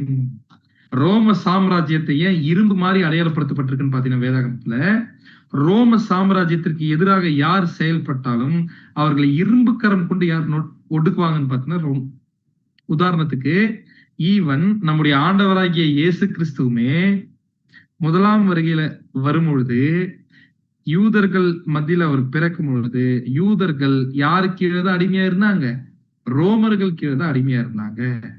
அப்படின்னா ரோமர்கள் தங்களை எதிர்க்கிறவர்களை கொலை செய்வதற்காகவே உருவாக்கப்பட்ட ஒரு மோசமான ஒரு முறைதான் சிலுவையில் அறைந்து கொலை செய்யக்கூடிய முறை. அப்பேற்பட்ட மோசமான சாம்ராஜ்யம் எது இருந்துச்சுன்னு பாத்தீங்கன்னா ரோமு. இப்ப அடுத்து என்ன இருக்குன்னு பாத்தீங்கன்னா பாதி இரும்பு பாதி களிமண் இருக்கும். அதான் சொல்றாரு 41ஆம் வசனத்துல நம்ம படிக்கும் பொழுது பாதங்களும் கால் விரல்களும் பாதி குயவனின் களிமண்ணும் பாதி இரும்புமாய் இருக்க நீர் கண்டீரே, அந்த ராஜ்யம் பிரிக்கப்படும். ஆகிலும் களிமண்ணோட இரும்பு கலந்திருக்க நீர் கண்டபடியே இரும்பினுடைய உறுதி அதுல கொஞ்சம் இருக்கும் அப்படின்ட்டு. அப்படின்னா அடுத்து வந்த சாம்ராஜ்யம் எப்படி இருக்குமாமா? பாதி இரும்பு பாதி களிமண்ணா என்ன ஆகும் அப்படின்னு பாத்தீங்கன்னா இருக்கும். அப்படின்னா என்ன ஆகுது அப்படின்னு பாத்தீங்கன்னா இந்த ரோம், அதாவது ரோம் அடுத்து எப்படி உரு மாறுது அப்படின்னு பாத்தீங்கன்னா புனித ரோம சாம்ராஜ்யமே என்ன ஆகுதுன்னு பாத்தீங்கன்னா மாறுது. அப்படி மாறும்போது அது பாதி இரும்பு பாதி களிமண்ணா இருக்கிறதுனுடைய காரியம் என்ன அப்படின்னு பாத்தீங்கன்னா அதனுடைய கால் விரல்கள் எத்தனை இருக்கும்? 10. அப்படின்னா அந்த 10 கால் விரல்கள் வேற ஒன்றும் கிடையாது, யூரோப்ல இருக்கக்கூடிய 10 முக்கியமான சாம்ராஜ்யங்கள். அந்த 10 முக்கியமான சாம்ராஜ்யங்கள் தான் நாளடைவில் என்ன ஆகுது அப்படின்னு பாத்தீங்கன்னா பல உலக நாடுகள் என்ன பண்றாங்கன்னு பாத்தீங்கன்னா கைப்பற்றுகிறார்கள். அந்த உலக நாடுகள்ல கைப்பற்றப்பட்ட நாடுகள் எல்லாம் தான் அப்படிப்பட்ட டெமோக்ராட்டிக் நேஷன்ஸாவும் பல நேஷன்ஸாவும் உருவாகி என்ன பண்றாங்கன்னு பாத்தீங்கன்னா இருக்கிறாங்க. அப்படின்னா அந்த பாதி இரும்பு பாதி களிமண் எதை அடையாளப்படுத்துது, எந்த காலப்பகுதி அடையாளப்படுத்துது அப்படின்னு பாத்தீங்கன்னா நாம் இருக்கக்கூடிய காலப்பகுதி அடையாளப்படுத்துது. அந்த 10 விரல்கள் ஒன்றும் கிடையாது, ஐரோப்பால இருக்கக்கூடிய 10 முக்கியமான நாடுகளை அது அடையாளப்படுத்தி England, Poland, France, German, Belgium, Portugal, Spain, Austria, Sweden, Denmark. அப்படின்னா இவங்க எல்லாம் சேர்ந்து, அதுவும் முக்கியமா யூரோப்பியன் நேஷன்ஸ் எல்லாம் சேர்ந்து மேற்கத்திய நாடுகளும் சேர்ந்து உருவாக்கப்பட்ட அமைப்புகள் தான் எதுன்னு பாத்தீங்கன்னா யுனைடெட் நேஷன்ஸ் ஆர்கனைசேஷன். அப்படின்னா அந்த பாதி இரும்பு பாதி களிமண் யார் வாழக்கூடிய காலப்பகுதி அப்படின்னு பாத்தீங்கன்னா கடைசி நாட்கள்ல தேவனுடைய பிள்ளைகள் வாழக்கூடிய காலப்பகுதி. அப்போ இப்ப நம்ம என்ன கண்டுபிடிக்கணும் அப்படின்னு பாத்தீங்கன்னா, அந்த கல் வந்து எங்க மோதுச்சுங்க? பாதம் பகுதியில தான் என்ன பண்ணுதுன்னு பாத்தீங்கன்னா மோதுது. அதுதான் நம்ம படிக்கிறோம். தானியேல் 2ஆம் அதிகாரம் 44ஆம் வசனம் வாசிங்க. தானியேல் 2ஆம் அதிகாரம் 44ஆம் வசனம். அந்த ராஜாக்களின் நாட்களிலே பரலோகத்தின் தேவன் என்றென்றைக்கும் அழியாத ஒரு ராஜ்யத்தை எழும்ப பண்ணுவார். பரலோகத்தின் தேவன் என்றென்றைக்கும் அழியாத ஒரு ராஜ்யத்தை எழும்ப பண்ணுவார். அப்படின்னு என்ன தெரியுங்களா அர்த்தம்? இந்த ராஜாக்கள் பூமியில ஆளுகை பண்ணிட்டு இருக்கக்கூடிய அந்த டைம் பீரியட்லயே, எந்த ராஜாக்களின் நாட்களிலேயே, அந்த ராஜாக்களின் நாட்களிலே எந்த ராஜாக்கள் அப்படின்னு பார்த்தோம்னா, கொஞ்சம் நாம பார்த்தோம் இல்லையா, அந்த கால் விரல்கள் அந்த 10 ராஜ்யங்கள் அப்படின்னா, அந்த ராஜ்யங்கள் இருக்கும் பொழுதே என்ன பண்ண போறாராமா? பரலோகத்தின் தேவன் என்றென்றைக்கும் அழியாத ஒரு ராஜ்யத்தை என்ன பண்ண போறான்னு பார்த்தேன், எழும்ப பண்ணுவார். அந்த ராஜ்யம் வேறே ஜனத்துக்கு விடப்படுவதில்லை.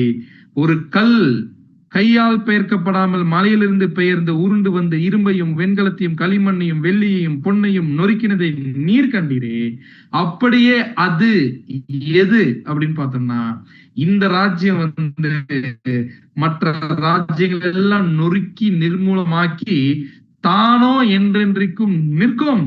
அப்படின்னா அந்த சிலையை மோதின அந்த கல்லு வேற ஒண்ணும் கிடையாது, 5ஆம் உலக பேரரசு. ஏற்கனவே உலகத்துல 4 பேரரசு வந்துச்சு. பாபிலோன், மெதோபேஷியா, கிரேக்க சாம்ராஜ்யம், ரோம சாம்ராஜ்யம். ஆனா அஞ்சாவதா இந்த உலகத்துக்கு பூமிக்குரிய சாம்ராஜ்யம் வரப்போறது இல்ல. யாருடைய சாம்ராஜ்யம் வரப்போகுதுன்னு பாத்தீங்கன்னா, கிறிஸ்துவின் ராஜ்யம் வரப்போகுது. அந்த கிறிஸ்துவின் ராஜ்யத்தை தான் இந்த இடத்துல கல்லா என்ன பண்ணிருக்காருன்னு பார்த்தீங்கன்னா அடையாளப்படுத்திருக்காரு. அப்படின்னா அந்த கிறிஸ்துவின் ராஜ்யம் யாருடைய காலப்பகுதியில ஸ்தாபிக்கப்பட போகுது அப்படின்னு பாத்தீங்கன்னா, நாம் வாழ்ந்து கொண்டிருக்கக்கூடிய இந்த காலப்பகுதியிலேயே ஸ்தாபிக்கப்பட போகுது. ஏன்னா நம்ம பார்த்தோம், இந்த கிறிஸ்துவின் ராஜ்யம் வந்துதான் மற்ற ராஜ்யங்களை அழிக்க போகுது. ஏன் அப்படின்னு பார்த்தோம்னா, அந்த பாதி இரும்பு பாதி களிமண் இருக்கு இல்லையா, அது யாருடைய காலப்பகுதி அப்படின்னு பார்த்தோம், நாம் வாழ்ந்து கொண்டிருக்கக்கூடிய காலப்பகுதி அப்படின்னு பாக்குறோம். ஈவன் உலக நாடுகள் அப்படிதான் இருக்கு. எப்படி அப்படின்னு பாத்தீங்கன்னா, பாதி உதாரணத்துக்கு சில நாடுகள் ரொம்ப வல்லரசு நாடுகளா இருக்குது, சில நாடுகள் நம்ம மாதிரி நாடுகள் ரொம்ப டல்லரசா என்ன ஆகுதுன்னு பாத்தீங்கன்னா இருக்கு. அப்படின்னா கிளியரா என்ன புரியுது அப்படின்னு பார்த்தோம்னா, இப்பேற்பட்ட காலப்பகுதியில இந்த கல்லு வந்து என்ன பண்ண போகுது அப்படின்னு பாத்தீங்கன்னா மோத போகுது. அந்த கல்லு தான் என்னன்னு பாத்தீங்கன்னா கிறிஸ்துவின் ராஜ்யம். அப்படின்னா இந்த கிறிஸ்துவின் ராஜ்யம் வந்து மோதணும்னா யார் தயாராகணும்? இயேசு கிறிஸ்து மட்டும் தயாராயிட்டா போதுமா? நம்ம ஆண்டவர் எப்பவோ தயாராயிட்டாரு. அவர் 1ஆம் வருகையில உயிர்த்தெழும் போதே தயாராயிட்டார். ஆனா யாரும் தயாராகணும் அப்படின்னு பாத்தீங்கன்னா, நம்ம பார்த்தோம் இல்லையா, யாரு 2ஆம் உலகம் பாடத்திலே பார்த்தோம், வானத்து நட்சத்திர வகுப்பார் என்ன ஆகணும்னு பாத்தீங்கன்னா தயாராகணும். ஏன்னா வானத்துக்குரிய அரசாட்சி செய்யணும்னா வானத்துக்குரிய அரசாட்சிக்குரிய நபர்கள் கிறிஸ்துவோட கூட போய் ஆளுகை செய்வதற்கு என்ன ஆகணும்னு பார்த்தீங்கன்னா ரெடி ஆகணும். அப்படின்னா இந்த இடத்துல கல்லு யார் அடையாளப்படுத்துது அப்படின்னு பார்த்தோம்னா, அப்போஸ்தலர் 4ஆம் அதிகாரம் 11ஆம் வசனமும் 1 பேதுரு 2ஆம் அதிகாரம் 7ஆம் வசனமும் வாசிங்க. அப்போஸ்தலர் நடபடிகள் 4ஆம் அதிகாரம் 11ஆம் வசனம். வீடு கட்டுபவர்கள் ஆகிய உங்களால் அற்பமா எண்ணப்பட்ட அவரே மூளைக்கு தலைக்கல்லானவர். 1 பேதுரு 2ஆம் அதிகாரம் 7ஆம் வசனம். ஆகையால் விசுவாசிக்கிற உங்களுக்கு அது விலையேற பெற்றது. கீழ்ப்படியாமல் இருக்கிறவர்களுக்கோ வீட்டை கட்டுகிறவர்களால் தள்ளப்பட்ட பிரதான மூளைக்கல்லாகிய அந்த கல் இடறதற்கு ஏதுவான கல்லும் விழுதற்கேதுவான கண்மலையும். அப்படின்னா தெளிவா பைபிள்ல கல்லு யார் அடையாளப்படுத்துதுன்னு நம்முடைய ஆண்டவராகிய இயேசு கிறிஸ்து. அப்படின்னா ஆண்டவரை மட்டும்தான் பைபிள் கல்லுன்னு அடையாளப்படுத்துதா அப்படின்னு பாத்தீங்கன்னா கிடையாது. யாரையும் அடையாளப்படுத்துது தெரியுங்களா? வாசிக்கலாம். 1 பேதுரு 2ஆம் அதிகாரம் 4ஆம் வசனம் மற்றும் 5ஆம் வசனம்.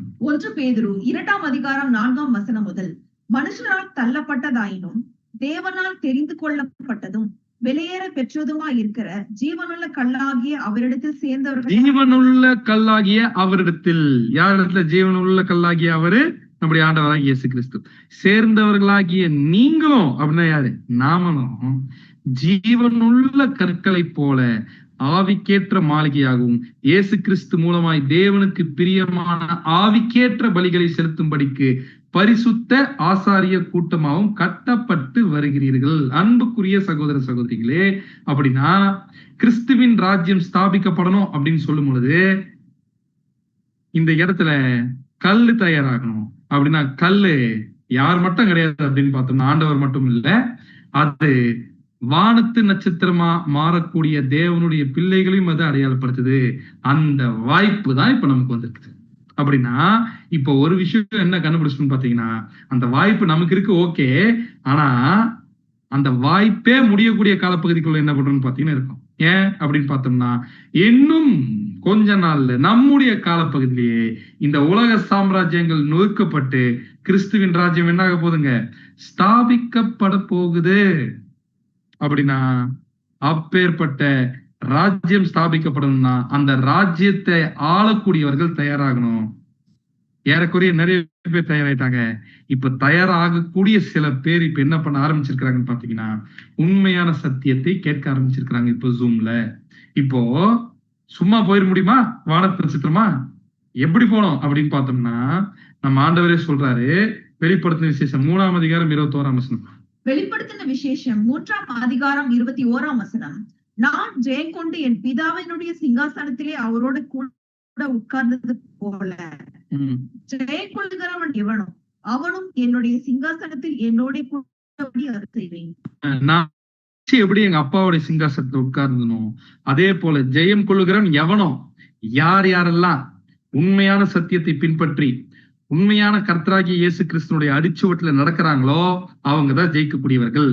அவர்களுக்கு என்னுடைய சிங்காசனத்தை நான் என்ன பண்ணுவேன், கொடுத்துருவேன் அப்படின்ட்டார். அப்படின்னா இந்த இடத்துல அப்படி கொடுக்கறதுக்காக என்ன தெரியுமா பண்ணிருக்காராமா நம்ம ஆண்டவரு, எப்பேற்பட்ட அன்பு காமிச்சிருக்காராம் தெரியுமா? வாசிக்கலாம். வெளிப்படுத்தும் விசேஷம் 1ஆம் அதிகாரம் 6ஆம் வசனம். 1ஆம் அதிகாரம் 6ஆம் வசனம். நம்மிடத்தில் அன்பு கூர்ந்து தமது இரத்தத்தினாலே நம்முடைய பாவங்களர் நம்மை கழுவி நம்முடைய பிதாவாகிய தேவனுக்கு முன்பாக நம்மை ராஜாக்களும் ஆசாரியர்களும் ஆக்கின அவருக்கு மகிமையும் வல்லமையும். அப்படின்னா நம்மள ராஜாக்களா மாத்துறதுக்காக நம்முடைய பாவத்தை எதை வச்சே கழுவி இருக்காராமா? அவருடைய ரத்தத்தை வச்சு என்ன பண்ணிருக்காருன்னு பார்த்தா கழுவி இருக்கு. யோசிக்கும் போதே கண்கள்ல கண்ணீர் தான் வருது. சோ அப்படின்னா இப்பேற்பட்ட ராஜ்யத்தின் ராஜாக்களா மாறக்கூடிய வாய்ப்பை தேவன் யாருக்கு கொடுத்திருக்காரு? இப்போ நமக்கு கொடுத்திருக்காரு. அப்படி ராஜாக்களாக மாறிட்ட உடனடியா இந்த உலகத்திற்கு ஒரு முடிவு வரப்போகுது. அந்த முடிவை கொண்டு வர போறதே கிறிஸ்துவின் ராஜ்யம் தான். அப்பேற்பட்ட ராஜ்யமே ஸ்தாபிக்கப்படக்கூடிய காலப்பகுதியில் யார் வாழ்ந்துட்டு இருக்கோம்? நாம் வாழ்ந்துட்டு இருக்கோன்றத தெளிவா இந்த தீர்க்க தரிசனம் உறுதிப்படுத்திச்சு. இப்ப அப்படியே என்ன பண்ணலாம்னு பாத்தீங்கன்னா இன்னொரு ப்ராபசிக்கு போலாம். தானியேல் 7ஆம் அதிகாரம் 1ஆம் வசனம். தானியேல் 7ஆம் அதிகாரம் 1ஆம் வசனம். பாபிலோன் ராஜாவாகிய பெல்சாட்சார் 1ஆம் வருஷத்திலே தானியேல் ஒரு சொப்பனத்தையும் தன் படுக்கையின் மேல் தன் தலையின் தோன்றின தரிசனங்களையும் கண்டான். பின்பு அவன் அந்த சொப்பனத்தை எழுதி காரியங்களின் தொகையை விவரித்தான். அப்படின்னா இப்ப நேபுகாத்நேச்சருக்கு கனவு வரல, யாருக்கே கனவு வந்துருச்சு அப்படின்னு பாத்தீங்கன்னா தானியேல் தீர்க்கதரிசிக்கு என்ன ஆகுதுன்னு பாத்தீங்கன்னா கனவு வருது. ஆனா இப்ப கனவுல தானியேலுடைய கனவுல சிலை வந்துச்சான்னு பாத்தீங்கன்னா சிலை வரல. அதுக்கு பதிலா என்ன வந்திருக்கு அப்படின்னு பாத்தீங்கன்னா மிருகங்கள் என்ன ஆகுதுன்னு பாத்தீங்கன்னா வருது. மிருகங்களா? ஏன் பிரதர் இப்படி வருது? எத்தனை மிருகங்கள் வருதுன்னு பாத்தீங்கன்னா 4 மிருகம் வருது. ஏன் 4 மிருகம் அப்படின்னு பாத்தீங்கன்னா வேற ஒண்ணும் கிடையாது. இந்த இடத்துல நேபுகாத்நேச்சர் 4 உலக பேரரசை பார்த்தார் இல்லையா? அந்த 4 உலக பேரரசுகளுடைய அதே காட்சியை தான் பாத்தீங்கன்னா தானியேல் தீர்க்கதரிசி என்ன பண்றாரு அப்படின்னு பாத்தீங்கன்னா பாக்குறாரு. சோ தானியேல் தீர்க்கதரிசி ஏன் இப்படி பாக்குறாரு அப்படின்னு பாத்தீங்கன்னா நேபுகாத்நேச்சர் பார்த்த இந்த உலக பேரரசுகள் அவருடைய கனவுல எப்படி வந்துச்சு அப்படின்னா பிரம்மாண்டமா இருந்துச்சுல அந்த சிலை. அப்படி பிரம்மாண்டமா இருக்கிறது எதை அடையாளப்படுத்துது அப்படின்னு பாத்தீங்கன்னா இந்த உலக சாம்ராஜ்யங்கள் சாதாரண உலக மனுஷனுடைய பார்வையில பிரம்மாண்டமா இருக்கும், அதனாலதான் அப்படி காட்டப்பட்டது. ஆனா இந்த உலக சாம்ராஜ்யங்கள் தேவனுடைய பார்வையில எப்படி இருக்குதா அப்படின்னு பாத்தீங்கன்னா இந்த உலக சாம்ராஜ்யங்கள், இந்த 4 உலக சாம்ராஜ்யங்களும் தேவனுடைய பார்வையில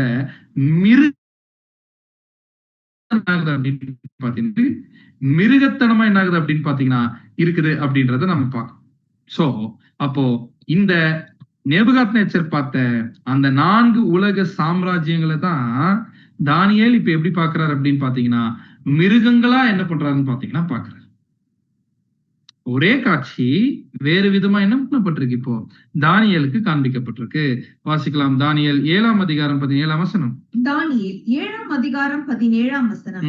அந்த 4 பெரிய மிருகங்களும் பூமியிலிருந்து எழும்புகிற 4 ராஜாக்களாம். அந்த 4 பெரிய மிருகங்களும் பூமியில் இருந்து எழும்புகிற 4 ராஜாக்களாம். அந்த 4 ராஜாக்கள் வேற யாரும் கிடையாது. ஏற்கனவே இப்ப நம்ம பார்த்தோம் இல்லையா, நேபுகாத்நேச்சரினுடைய சொப்பனத்துல பார்த்த அந்த 4 சாம்ராஜ்யங்களை தான் மிருகம் மாதிரி யார் பாக்குறாருன்னு பாத்தீங்கன்னா தானியேல் தீர்க்கதரிசி பாக்குறாரு. வாசிக்கலாம். தானியேல் 7ஆம் அதிகாரம் 4ஆம் வசனம். 7ஆம் அதிகாரம் 4ஆம் வசனம். முந்தினது சிங்கத்தை போல முந்தினது ஃபர்ஸ்ட் அந்த மிருகம் சிங்கத்தை போல இருந்தது அப்படின்னு நல்லா புரிஞ்சுங்க. சிங்கம் இல்ல, சிங்கம் மாதிரி இருந்துச்சா. அதற்கு கழுகின் செட்டைகள் உண்டாயிருந்தது. பாருங்களேன், அதுக்கு என்ன வேற உண்டாயிருந்துச்சாமா? கழுகின் செட்டைகள். செட்டைன்னா நம்ம போற சட்டை இல்ல, என்ன அப்படின்னு பாத்தீங்கன்னா ரெக்கைகள், விங்ஸ் உண்டாயிருக்குது. கழுகு மாதிரியான விங்ஸ் உண்டாயிருக்குது. நான் பார்த்து கொண்டிருக்கையில் அதன் இறகுகள் பிடுங்கப்பட்டது. அப்படின்னா என்ன இருக்கு அப்படின்னு பாத்தீங்கன்னா, இறகுகள் வச்சு என்ன பண்ணிருக்கலாம், பறந்து போயிருக்கு இந்த சிங்கம். ஆனா பிடுங்கப்பட்ட உடனே மேல இருந்து பொத்து விழுந்திருக்கும். விழுந்த உடனே அது தரையிலிருந்து எடுக்கப்பட்டு மனுஷனை போல 2 காலின் மேல் நிமிர்ந்து நிற்கும்படி செய்யப்பட்டது. மனுஷ இருதயம் அதற்கு கொடுக்கப்பட்டது. அப்படின்னா இந்த ஃபர்ஸ்ட் மிருகம் இஸ் ஈக்வல் டு ஃபர்ஸ்ட் சாம்ராஜ்யம். ரொம்ப கிளியர். இந்த மிருகம் யாரை அடையாளப்படுத்துது அப்படின்னு பார்த்தோம்னா, பாபிலோன் ராஜாவாகிய நேபுகாத்நேச்சர் கீழே இருந்த பாபிலோன் சாம்ராஜ்யத்தை அதை அடையாளப்படுத்துது. ஏன் அப்படி அடையாளப்படுத்துது அப்படின்னு பாத்தீங்கன்னா, ஃபர்ஸ்ட் இந்த மிருகம் எப்படி இருக்குதாமா? சிங்கம் மாதிரி. சிங்கம் எதுக்கு ராஜா? காட்டுக்கு ராஜா. அதற்கு கழுகின் சட்டைகள் உண்டாயிருந்துச்சு. கழுகு பறவைகளுக்கெல்லாம் ராஜா. அப்படின்னா பாபிலோன் ராஜா எப்படி இருந்திருக்காருன்னா, ராஜாவா என்ன பண்ணிருக்காருன்னு பார்த்து இருந்திருக்காரு. அந்த உயர்ந்த பறந்தது எதை அடையாளப்படுத்துதுன்னு பாத்தீங்கன்னா, ஒரு உச்சக்கட்ட அதிகாரத்துல யார் இருந்திருக்கிறாங்கன்னா பாபிலோன் சாம்ராஜ்யம் இருந்திருக்கு. அப்படி இருக்கும்போது மறுபடியும் ராஜா என்ன பண்ணிருக்காருன்னா மொட்டை மாடிக்கு போயிருக்காரு. இந்த ராஜாங்களுக்கு மொட்டை மாடினா பெரிய பிரச்சனை போல. சோ அப்படின்னா அப்படி போகும்பொழுது என்ன இருக்கு அப்படின்னு பாத்தீங்கன்னா, பாபிலோன் ராஜா என்ன சொல்றாருன்னா, நான் கட்டின மகா பாபிலோன் அல்லவா அப்படிங்கிறாரு. அந்த மேட்டிமையின் உச்சத்துல போனதுனால தள்ளப்பட்டு 7 வருஷம் மிருகம் மாதிரி என்ன பண்ணிட்டு இருந்தாருன்னா சுத்திட்டு இருந்தார். அதுதான் அது இறகுகள் பிடுங்கப்படுறது, கீழே விழுந்தது. ஆனா 7வது வருஷத்தினுடைய முடிவுல தேவனே உண்மையான தேவன், அவர் விரும்புகிறவர் தான் அவர் ஆளுகைக்கு அனுமதிக்கிறார் என்றத நேபுகாத்நேச்சர் ஒத்துக்கிட்ட உடனே அவருக்கு மனுஷ இருதயம் கொடுக்கப்படுது. அப்படின்னா இந்த முதல் மிருகம் வேற யாரும் கிடையாது, பாபிலோன் சாம்ராஜ்யத்தை அது அடையாளப்படுத்துது அப்படின்னு பாக்குறோம். அடுத்து தானியேல் 7ஆம் அதிகாரம் 5ஆம் வசனம். தானியேல் 7ஆம் அதிகாரம் 5ஆம் வசனம். பின்பு கரடிக்கு ஒப்பாகிய வேறே 2ஆம் மிருகத்தையும் கண்டேன். அது ஒரு பக்கமாய் சாய்ந்து நின்று தன் வாயின் பற்களுக்குள்ளே 3 விலாவெலும்புகளை கவ்வி கொண்டிருந்தது. எழுப்பி வெகு மாம்ச தின் என்று அதற்கு சொல்லப்பட்டது. பின்பு கரடிக்கு ஒப்பாக வேறே 2ஆம் மிருகத்தை கண்டேன். அப்படின்னா இந்த மிருகம் யாரு? 2வது சாம்ராஜ்யம், மேதோ பெர்சிய சாம்ராஜ்யம். கரடிக்கு ஒப்பாகினா கரடி மாறி அப்படின்னு என்ன அர்த்தம் பாத்தீங்கன்னா, கரடியினுடைய ஸ்பெஷாலிட்டி என்ன தெரியுங்களா? அது ஒரு ஏரியா பிடிச்சிச்சுன்னா விடவே விடாது. அந்த மாதிரிதான் மேதோ பெர்சிய சாம்ராஜ்யம் முற்றுகை போட்டாங்கன்னா அவங்க கிட்ட இருந்து யாருமே தப்பவே முடியாது. அது ஒரு பக்கமாய் சாய்ந்து நின்று எதை அடையாளப்படுத்துது அப்படின்னு பாத்தீங்கன்னா, மேதோ பெர்சியர்கள், மேதியர்கள் பெர்சியர்கள். இதுல பெர்சியர்கள் மேதியர்களை காட்டிலும் வல்லமை உள்ளவர்களாக இருந்திருக்கிறாங்க. அது மட்டும் இல்லாம இதனுடைய வாயில 3 விலா எலும்பு என்ன பண்ணிருக்குன்னு பாத்தீங்கன்னா கவிட்டு இருக்குது. அப்படின்னு என்ன அர்த்தம்? யாரோ 3 பேரை கொன்னு இருக்கு ஏற்கனவே. அப்படின்னு என்ன அர்த்தம்னா, இந்த மேதோ பெர்சிய சாம்ராஜ்யம் ஏற்கனவே இருந்த பாபிலோன், லிபியா, எகிப்து என்கிற இந்த 3 சாம்ராஜ்யங்களை விழுங்கிட்டு இது வந்திருக்கு அப்படின்றத நம்ம பாக்குறோம். அப்ப 2 மிருகம் பார்த்துட்டுமா? அடுத்த மிருகம் தானியேல் 7ஆம் அதிகாரம் 6ஆம் வசனம். தானியேல் 7ஆம் அதிகாரம் 6ஆம் வசனம். அதன் பின்பு சிவிகை போலிருக்கிற வேறொரு மிருகத்தை கண்டேன். அதன் முதுகின் மேல் பட்சியின் செட்டைகள் 4 இருந்தது. அந்த மிருகத்துக்கு 4 தலைகளும் உண்டாயிருந்தது. அதற்கு ஆளுகை அளிக்கப்பட்டது. அப்படின்னா நமக்கு நல்லாவே தெரியும். அதன் பின்பு சிவிங்கியை போல, சிவிங்கினா ஒட்டக சிவிங்கியா? ஒட்டக சிவிங்கி நினைக்க வேண்டாம். இந்த இடத்துல மொழிபெயர்ப்பு தவறா இருக்கு. சரியான மொழிபெயர்ப்பு நீங்க இங்கிலீஷ் பைபிள் எடுத்து படிச்சு பாத்தீங்கன்னா கிளியரா இருக்கும். இது சிவிங்கி கிடையாது, இது சிறுத்தை. அப்படின்னா இந்த 3வது மிருகம் பாக்குறதுக்கு எப்படி இருந்துச்சாமா? சிறுத்தை மாதிரி இருந்துச்சாமா. அது முதுகின் பட்சியில் 4 செட்டைகள் இருந்திருக்கு. அதுக்கு 4 தலை இருந்திருக்கு. அதற்கு ஆளுகையும் என்ன பண்ணப்பட்டிருக்குங்க, கொடுக்கப்பட்டிருக்கு. அப்படின்னு என்ன அர்த்தம் அப்படின்னு பாத்தீங்கன்னா, இந்த ராஜ்யத்தினுடைய ஸ்பெஷாலிட்டியே சிறுத்தையினுடைய ஸ்பெஷாலிட்டி தான். சிறுத்தை எதற்கு ஃபேமஸ்? ஃபாஸ்டா ஓடுறதுக்கு ஃபேமஸ். அந்த மாதிரியே இந்த ராஜ்யத்தினுடைய ராஜா அலெக்சாண்டர் ரொம்ப சீக்கிரமா என்ன பண்ணிட்டாருன்னு பாத்தீங்கன்னா, எல்லா உலக ராஜ்யங்களையும் கைப்பற்றிட்டாரு. ஆனா அவர் சீக்கிரமா இறந்துட்ட காரணத்தினால அந்த மிருகத்துக்கு 4 தலை உண்டாயிருக்குது இல்லையா, அந்த 4 தலை எதை அடையாளப்படுத்துதுன்னு பாத்தீங்கன்னா, இந்த கிரேக்க சாம்ராஜ்யத்தின் கீழே அலெக்சாண்டருக்கு அடுத்து என்ன பண்றாங்க அப்படின்னு பாத்தீங்கன்னா, அவருடைய ராஜ்யம் அவருடைய 4 தளபதிகளுக்கு பிரித்து கொடுக்கப்படுது. அதுதான் பாக்குறோம். அதற்கு ஆளுகை அளிக்கப்பட்டது. எதற்கு? அந்த 4 தலைக்கு. அந்த 4 தளபதிகள் யார் அப்படின்னு பாத்தீங்கன்னா, கெசண்டர், டால்மி, செலுக்கியஸ், லுசிமேக்கஸ். அப்படின்னா இந்த 4 பேர்ல ஒருத்தர்ல இருந்து அடுத்த இன்னொரு சாம்ராஜ்யம் உருவாகுது. அதுதான் என்ன சாம்ராஜ்யம் அப்படின்னு கேட்டீங்கன்னா, 4வது சாம்ராஜ்யமா இருக்கக்கூடிய ரோம். வாசிக்கலாம். தானியேல் 7ஆம் அதிகாரம் 7ஆம் வசனம். தானியேல் 7ஆம் அதிகாரம் 7ஆம் வசனம். அதற்கு பின்பு தரிசனங்களில் 4ஆம் மிருகத்தை கண்டேன். அது கெடியும் பயங்கரமும் மகா பலத்துமாய் இருந்தது. அப்படின்னா இந்த மிருகத்தை பற்றி சொல்லும் போது மட்டும் எப்படின்னு சொல்ல. உதாரணத்துக்கு ஃபர்ஸ்ட் மிருகத்துக்கு கூட இது பாக்குறது சிங்கம் மாதிரி இருந்துச்சு, 2வது மிருகம் கரடி மாதிரி இருந்துச்சு, 3வது சிறுத்தை மாதிரி இருந்துச்சு. இத அப்படி கூட சொல்ல முடியல. அப்படின்னு நினைக்கிறீங்களா? அர்த்தம் ரோம சாம்ராஜ்யத்தை அடையாளப்படுத்துறதுக்கு கூட ஒரு மோசமான மிருகம் இல்லைன்னா எப்பேற்பட்ட கேவலமான மோசமான சாம்ராஜ்யமா ரோம சாம்ராஜ்யம் இருந்திருப்பாங்க. அது என்ன பண்ணுச்சாமா, அதற்கு இரும்பு பற்கள் இருந்துச்சு. அது நொறுக்கி பட்சித்து மீதியானதை தன் கால்கள் மிதித்து போட்டது. அது தனக்கு முன்னிருந்த எல்லா மிருகங்களை பார்க்கலும் வேற்றுருவமா இருந்தது. அதற்கு 10 கொம்புகள் இருந்தது. ரொம்ப முக்கியம். என்ன அப்படின்னு பார்த்தோம்னா, இந்த ரோம சாம்ராஜ்யத்தை யாருமே எதிர்க்க முடியாது. நம்ம பார்த்த மாதிரிதான் யாரா இருந்தாலும் மிதிச்சு என்ன பண்றாங்க, போட்டுருவாங்க. அது ஏற்கனவே சொன்ன மாதிரி எப்பேற்பட்ட கழகத்தை ரோம சாம்ராஜ்யத்திற்கு விரோதமா யார் முன்னெடுத்தாலுமே இரும்பு கரம் கொண்டு அவங்கள நொறுக்கி வீசிடும் இந்த ரோம சாம்ராஜ்யம். அதற்கு 10 கொம்புகள் இருந்தன. இந்த கொம்புகள் தான் எங்க பார்த்தோம்?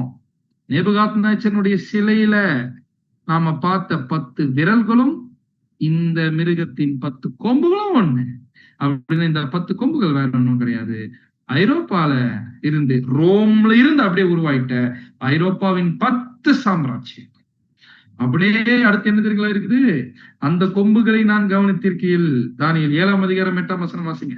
அந்த கொம்புகளை நான் கவனித்திருக்கையில், இதோ அவைகளுக்கு இடையிலே வேறொரு சின்ன கொம்பு எழும்பிற்று. வேற ஒரு சின்ன கொம்பு நடுவுல என்ன பண்ணிருக்காமா, எழும்பியிருக்கான். அதற்கு முன்பாக முந்தின கொம்புகளில் 3 பிடுங்கப்பட்ட 3 கொம்பு பிடிங்கிருச்சு. இதோ அந்த கொம்பிலே மனுஷ கண்களுக்கு ஒப்பான கண்களும் பெருமையானவைகளை பேசும் வாயும் இருந்தது. இந்த கொம்பு பெருமையா வேற பேசுதான். அப்படின்னு யார் இந்த சின்ன கொம்ப அப்படின்னு பாத்தீங்கன்னா, அவன் சாதாரண ஆளே கிடையாது. கொம்பாதி கொம்ப. ஆக்சுவலா இந்த சின்ன கொம்பை பத்தியே ஒரு மிகப்பெரிய பாடத்துல நம்ம பார்க்க போறோம். இப்போதைக்கு இந்த இன்ஃபர்மேஷன் மட்டும் போதும். வரக்கூடிய நாட்கள்ல இந்த 8ஆம் வசனம் மற்றும் 24ஆம் வசனத்துல இன்னும் ஆழமா பார்க்க போறோம். இப்போ அந்த 10 கொம்புகள் என்னவென்றால் அப்படின்னு சொல்றாரு. தானியேல் 7ஆம் அதிகாரம் 24ஆம் வசனம். அந்த 10 கொம்புகள் என்னவென்றால், அந்த ராஜ்யத்திலே எழும்பும் 10 ராஜாக்களாம். எந்த ராஜ்யத்தில் எழும்பும்? ரோம சாம்ராஜ்யத்தில் எழும்பும் 10 ராஜாக்களாம். அவர்களுக்கு பின்பு அப்படின்னா இந்த இடத்துல அந்த ரோம சாம்ராஜ்யத்துக்குள்ள எழும்பின 10 சாம்ராஜ்யங்கள் தான் இந்த 10 கொம்புகள். அததான் நேபுகாத்நேச்சர் என்ன பாக்குறாரு? 10 விரல்களா என்ன பண்றாருன்னு பாத்தீங்கன்னா பாக்குறாரு. சோ இவர்கள் மத்தியில தான் என்ன ஆக போகுதுன்னு பாத்தீங்கன்னா, கிறிஸ்துவின் ராஜ்யம் ஸ்தாபிக்கப்பட போகுது. அப்படின்னா அந்த ராஜாக்களின் நாட்களிலேயே அப்படின்னு அர்த்தம். இந்த சாம்ராஜ்யங்கள்லாம் ஆளுகை செய்து கொண்டிருக்கும் போதே இந்த சாம்ராஜ்யங்கள் தான் இன்னமும் உலகத்தில் ஆதிக்கத்தை என்ன பட்டிருக்கிறாங்க, செலுத்திட்டு இருக்கிறாங்க. மேற்கத்திய நாடுகள் அப்படின்னு சொல்லணும். அப்படின்னா இவங்க இருக்கக்கூடிய காலகட்டத்திலே கிறிஸ்துவின் ராஜ்யம் வரும்னா, அந்த கிறிஸ்துவின் ராஜ்யம் வரும் பொழுது இந்த உலக சாம்ராஜ்யங்கள் எல்லாம் நொறுக்கப்படும். அதற்கான விஷயங்கள்லாம் ஏற்கனவே நடந்துருச்சு. 1ஆம் உலக யுத்தம் ஏற்கனவே நடந்துருச்சு. அதுக்கு முன்னாடி ஒரு யுத்தம் நடந்ததே கிடையாது. 1ஆம் உலக யுத்தம் எந்த வருஷம் நடந்துச்சு தெரியுங்களா? 1914ஆம் வருஷம் நடந்துச்சு. அது வரைக்கும் அப்பேற்பட்ட ஒரு யுத்தத்தை உலகம் சந்தித்ததே கிடையாது. ஏன் அப்படின்னு பாத்தீங்கன்னா, அதற்கு முன்பாக வரைக்கும் ஒரு நாடு இன்னொரு நாட்டுக்கு விரோதமா என்ன பண்ணணும்னு பாத்தீங்கன்னா சண்டை போடும். ஆனா வல்லரசு நாடுகள் எல்லாம் உராசி கொண்ட தருணம் எது அப்படின்னு பார்த்தோம்னா இந்த முதலாம் உலக யுத்தம் தான். இந்த முதலாம் உலக யுத்தம் எப்ப தெரியுமா நடந்துச்சு? 1914 என்னாச்சு அப்படின்னு பாத்தீங்கன்னா நடந்துச்சு. அப்படின்னா 1914 தான் முதலாம் உலக யுத்தம் நடக்கும்னு ஏன் வேற டேட்ல நடந்திருக்கலாம்ல, வேற எப்ப நடந்திருக்கலாம்ல? என்ன தெரியுங்களா ஆச்சரியம்? 1914 தான் முதலாம் உலக யுத்தம் நடக்கணும்னு வேதாகமத்தில் இருக்குது. அப்படியா? எஸ், ரகசியமா இருக்குது. ஆமா, அந்த டேட்டே ரகசியமா தேவன் எங்க வச்சிருக்காருன்னு பாத்தீங்கன்னா ஒளிச்சு வச்சிருக்காரு. எங்க பிரதர்? இப்ப நம்ம பார்த்தோம்ல தானியேல் 2ஆம் அதிகாரம். இந்த தானியேல் 2ஆம் அதிகாரத்திலேயே ஆழமான ரகசியமா என்ன பண்ணிருக்காருன்னு வச்சிருக்காரு. இப்ப இன்னைக்கு நம்ம பார்த்தது சும்மா சாம்பிள் தான் பார்த்திருக்கோம் இந்த தீர்க்க தரிசனத்தை பத்தி. இந்த தீர்க்க தரிசனத்தின் ஆழத்தை நம்ம புரிந்து கொள்ளும் பொழுது ஒரு மாபெரும் ஒரு கணக்கு இருக்கு. அதை நம்ம பார்க்கும்பொழுது புரிஞ்சுக்க போறோம். 1914 தான் வரும்ன்றத தேவன் தானியேல் காலத்திலே சொல்லியிருக்காருப்பா அப்படின்னு யோசிக்கும் பொழுதே புல்ல வைக்கும். ஏன்னா அதுதான் சத்தியம், அதுதான் நீங்கள் கேட்டுக்கொண்டிருக்கக்கூடிய சத்தியத்தின் மகத்துவம். அன்புக்குரிய சகோதர சகோதரிக்கு பின்னாடி பார்க்க போறோம். வரக்கூடிய பாடத்துல அந்த ரகசியங்கள் என்ன பண்ண போறோம்னு பாத்தீங்கன்னா பார்க்கிறேன். சோ இந்த முதலாம் உலக யுத்தம் முடிஞ்ச உடனடி ஐக்கிய நாடுகள் சபை என்ன பண்றாங்கன்னா ஃபார்ம் பண்ணி எப்பா இனி நம்ம என்ன பண்ணக்கூடாது, சமாதானமா இருக்கணும், எந்த பிரச்சனையும் வரக்கூடாதுன்னு பாக்குறாங்க. 2ஆம் உலக யுத்தம் என்ன வெடிச்சிருச்சு. இன்னும் பெண்டிங் ஒன்னே ஒண்ணுதான். அது வெடிக்கும் பொழுது ஒன்னே ஒண்ணு என்ன அர்த்தம்? 2 முடிஞ்சு 3 வரக்கூடிய காலப்பகுதிக்கு என்ன பண்றது பாத்தீங்கன்னா வந்துருக்கலாம். அப்படின்னா அதுவும் வெடிச்சிருச்சுன்னா கிறிஸ்துவின் ராஜ்யம் என்ன இந்த இடத்துல ஸ்தாபிக்கப்படுறோம். அப்படின்னா எப்பேற்பட்ட காலப்பகுதியில் இருக்கிறோம் பாருங்க. இந்த காலப்பகுதியில வேற எங்கன்னா கவனம் போலாமா நமக்கு, அல்லது கவனம் முழுக்க முழுக்க சத்தியத்து பக்கம் திரும்பலாமா, பைபிள் பக்கம் திரும்பலாம்? யோசிச்சுக்கலாம், நாமளே யோசிச்சுக்கலாம். ஆனா இந்த காலம் எப்படி இருக்குன்னு எரேமியா தீர்க்கதரிசி எழுதிட்டார் அப்படின்னு பாத்தீங்கன்னா எரேமியா 6ஆம் அதிகாரம் 14ஆம் வசனம். எரேமியா 6ஆம் அதிகாரம் 14ஆம் வசனம். சமாதானம் இல்லாதிருந்தும் சமாதானம் என்று சொல்லி என் ஜனத்தின் காயங்களை மேற்பூச்சாய் பூசி குணமாக்க ட்ரை பண்ணுவாங்க அப்படின்னு நினைக்கிறீங்களா அர்த்தம்? உதாரணத்துக்கு சொல்ற பாருங்க, இந்த டொனால்ட் ட்ரம்ப்னு ஒருத்தர் வந்தார் இல்லையா, வந்து என்ன சொல்ற, நான் வந்தேன்னா உலகத்துக்கே சமாதானத்தை கொண்டு வந்துடும் அப்படின்ட்டு எல்லா யுத்தத்தையும் நிறுத்திடுவேன்ட்டார். ஆனா வந்த பிறகு இன்னும் ஜாஸ்தியா போச்சு. அப்படின்னா சமாதானம் சொல்லி ஜனத்தின் காயத்தை மேற்பூச்சா பூசுவாங்கன்னா நடக்காது. ஏன்னா எரேமியா என்ன சொல்லிட்டாருன்னு பாத்தீங்கன்னா எரேமியா 8ஆம் அதிகாரம் 15ஆம் வசனம். எரேமியா 8ஆம் அதிகாரம் 15ஆம் வசனம். சமாதானத்துக்கு காத்திருந்தோம், பிரயோஜனம் இல்லை, ஆரோக்கிய காலத்துக்கு காத்திருந்தோம், இதோ ஆபத்து வரப்போகுது. 2ஆம் உலகம் அழியக்கூடிய காலப்பகுதிக்கு வந்தாச்சுன்னா நம்முடைய நாட்கள்லயே பகிரங்கமா கிறிஸ்துவின் ராஜ்யம் என்ன ஆக போகுதுன்னு பாத்தீங்கன்னா ஸ்தாபிக்கப்பட போகுது கொஞ்ச நாட்கள்ல. அதுக்குள்ள வானத்து நட்சத்திர வகுப்ப ரெடி ஆகணும், கல்லு ரெடி ஆகணும். அதுக்குதான் இப்பேற்பட்ட சத்தியத்தை தேவன் உங்ககிட்ட என்ன பண்ணிருக்காருங்க, கொண்டு வந்திருக்கிறாரு. அப்படின்னா ஆகாய் 2ஆம் அதிகாரம் 6ஆம் வசனம் 7ஆம் வசனம் வாசிங்க. ஆகாய் 2ஆம் அதிகாரம் 6ஆம் வசனம் முதல். சேனைகளின் கர்த்தர் சொல்கிறார், நான் சொல்ல, சேனைகளின் கர்த்தரே சொல்றாராமா, கொஞ்ச காலத்துக்குள்ளே இன்னும் ஒரு தரம் நான் வானத்தையும் பூமியையும் சமுத்திரத்தையும் வெட்டாந்தரையும் அசைய பண்ணுவேன். கொஞ்ச காலத்துக்குள்ளவே இன்னும் ஒரு தரம் அப்படின்னு என்ன அர்த்தம்? அப்படின்னா ஏற்கனவே ஒரு தடவை அசைச்சு பார்த்துட்டார். எப்போ? முதலாம் உலக காலப்பகுதியில ஜல பிரளயத்தின் மூலமா எப்படி முதலாம் உலகத்தை அழிச்சாரோ அதே போல 2ஆம் உலகத்துக்கும் ஒரு முடிவை கொண்டு வருவாரு. சகல ஜாதிகளையும் அசைய பண்ணுவேன். அப்பொழுது சகல ஜாதிகளாலும் விரும்பப்பட்டவர் வருவார். ஆக்சுவலா விரும்பப்பட்டவர் வருவார் இருக்கு இல்லையா, அதனுடைய சரியான மொழிபெயர்ப்பு என்ன அப்படின்னு பாத்தீங்கன்னா இங்கிலீஷ் பைபிள்ல நீங்க எடுத்து வாசிச்சு பாத்தீங்கன்னா சகல ஜாதிகளாலும் விரும்பப்பட்டது வரும். விரும்பப்பட்டதுன்னு என்ன அர்த்தம்? எல்லா ஜாதிகளும் இப்ப என்ன ஏங்கிட்டு இருக்கிறாங்க, தங்களுக்குள்ள ஒரு நல்ல கவர்மெண்ட் வந்துடாதா அப்படின்னு ஏங்கிட்டு இருக்காங்க. அப்படின்னா சாதாரண கவர்மெண்ட் இல்ல, நம்ம கவர்மெண்ட், இயேசு கிறிஸ்துவனுடைய ராஜ்யமே இந்த உலகத்தின் மத்தியில் என்ன ஆக போகுதுன்னு பாத்தீங்கன்னா ஸ்தாபிக்கப்படக்கூடிய காலப்பகுதிக்கு வந்துட்டோம். அன்புக்குரிய சகோதர சகோதரிகளே, அப்படின்னா கேட்கலாம், பிரதர் இப்ப நாங்க என்ன பண்றது அப்படின்னு நீங்க கேட்டீங்கன்னா நமக்காகவே பவுல் எழுதி வச்சிட்டாரு. என்ன தெரியுங்களா எழுதி வச்சிட்டாரு? ரோமர் 13:11-12 நித்திரை விட்டு எழுந்திருக்கத்தக்க வேலையாயிற்று, தூங்குனதெல்லாம் போத எழுதிருக்கின்றார். நாம் காலத்தை அறிந்தவர்களை இப்படி நடக்க வேண்டும். எப்படி நடக்க வேண்டும்? நாம் விசுவாசிகள் ஆன போது ரட்சிப்பு சமீபமா இருந்ததை பார்க்கிலும் இப்பொழுது அது நமக்கு அதிக சமீபமா இருக்கிறது. இரவு சென்று போயிட்டு, இரவுனா என்ன அர்த்தம்? உபத்திரமான காலம் போயிடுச்சு. போயிடுச்சு, கிட்டத்தட்ட போயிடுச்சு. பகல் சமீபமாயிற்று. பகல் என்னன்னு பார்த்தோம், சந்தோஷமான காலப்பகுதி. அது எப்ப வரப்போகுது? கிறிஸ்துவின் ராஜ்யம் வரும்போது வரப்போகுது. அப்படின்னா கஷ்டமான காலப்பகுதிக்கு போய் கிறிஸ்துவின் ராஜ்யமே சமீபமாயிருச்சு. அதனால அந்தகாரத்தின் கிரியைகள் எல்லாம் தள்ளி விட்டுட்டு இந்த உலக வாழ்க்கை, உலகக்குரிய கவலை, அத்து இது எல்லாத்தையும் தூக்கி போட்டு ஒளியின் ஆயுதங்களை தரித்துக் கொள்ள டைம் வந்துச்சு. பைபிள் மட்டும் இருக்காம பைபிளுக்குள்ள இருக்கக்கூடிய ட்ரூத்த, உண்மையான வேதம் சொல்லக்கூடிய சத்தியத்தையும் ரகசியங்களும் புரிந்து கொண்டு இப்பேற்பட்ட வானத்து நட்சத்திரங்களா மாறி இயேசு கிறிஸ்துவோடைய ஆளுகையில பங்கெடுத்து இந்த உலக ராஜ்யங்களை நொறுக்கி கிறிஸ்துவோடு கூட இந்த ராஜ்யத்தை ஆளக்கூடிய மாபெரும் வாய்ப்பு இப்ப நமக்கு வந்திருக்கு. இந்த வாய்ப்பை நம்ம மிஸ் பண்ணிடலாமா? நமக்கு ஒரு விஷயம் கண்டுபிடிச்சிட்டோம், இன்னும் கொஞ்ச நாள் அந்த ராஜ்யமே வந்துட போகுது. அப்படின்னா எப்பேற்பட்ட லைஃப நம்ம வாழணும்ன்றது நம்ம யோசிக்கலாம். அப்படின்னா நமக்கு நல்லாவே தோணுது, பிரதர் தெரிஞ்சிருச்சு, புரிஞ்சிருச்சு, இயேசு கிறிஸ்துவனுடைய ராஜ்யம் வரக்கூடிய காலப்பகுதியில் இருக்குன்னு புரிஞ்சிருச்சு. அப்படின்னா நாங்க எந்த வழியில பிரதர் நடக்கிறது, எந்த வழியில் நாங்க நடக்கிறது நீங்க கேட்கலாம். அப்படின்னா பைபிள் சொல்லக்கூடிய வழியில் நடக்கும். பைபிள் அப்ப எத்தனை வழிங்க பிரதர் சொல்லுது? ஒரு வழி சொல்லுதா, 2 வழி சொல்லுதா?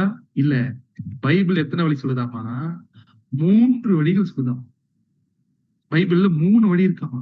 ஆனா இதுல ஒரு வழியில போனோம்னா தான் பரலோகத்துக்கு போக முடியும். அப்ப பேலன்ஸ் இருக்கக்கூடிய 2 வழி என்ன? ஒருவேளை நம்ம சரியான வழியில் தான் போயிட்டு இருக்குமா இல்லையா என்பதை தேவனுக்கு சித்தமா இருந்தா அடுத்த பாடத்துல நம்ம பார்க்க போறோம். நாம் பார்க்கக்கூடிய அடுத்த பாடம் 3 வழிகள் அப்படின்ற ஒரு பாடத்தை பார்க்கிறோம். பொறுமையோடு கேட்ட நம் அனைவரையும் தேவன் தாமே ஆசீர்வதிப்பாராம். ஆமென்.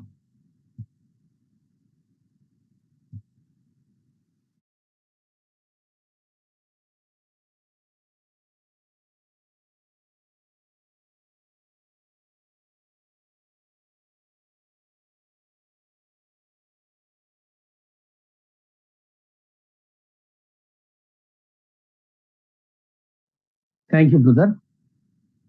அன்புக்குரிய சகோதர சகோதரிகளே, இவ்வளவு நேரம் தேவனுடைய ஒரு மாபெரும் சத்தியத்தை நாம் தெரிந்து கொண்டோம். தேவனுடைய ஆவியினாலே இந்த ஒரு இணையதளத்தில் இருக்கக்கூடிய ஒவ்வொரு சகோதர சகோதரிகளுக்கும் அவருடைய இரக்கத்தினாலும் அவருடைய கிருபையினாலும் ராஜ்யத்தினுடைய ரகசியத்தை இந்த ஒரு பாடத்திலும் கூட தேவன் நமக்கு வெளிப்படுத்தி இருக்கிறார். அன்பு சகோதர சகோதரிகளே, இந்த ஒரு பாடமானது நமக்கு கேட்கறது மட்டும் இல்ல, ஒரு எச்சரிப்பான ஒரு பாடமாக கூட நமக்கு அமைஞ்சிருக்குது. சகோதரர் கடைசியா சொல்லும் போது கூட இந்த ஒரு ராஜ்யம் இருக்குது, இந்த ஒரு ராஜ்யத்துக்குள்ளார எப்படி போகிறது, அப்படி போறதுக்கு அப்படின்னா ஒரு வழி வேணும். அந்த வழி என்ன அப்படிங்கிறத ஒரு கேள்வியோட முடிச்சிருக்கிறார். அந்த கேள்வியை உங்கள்கிட்டயே நாங்க கேட்கிறோம்.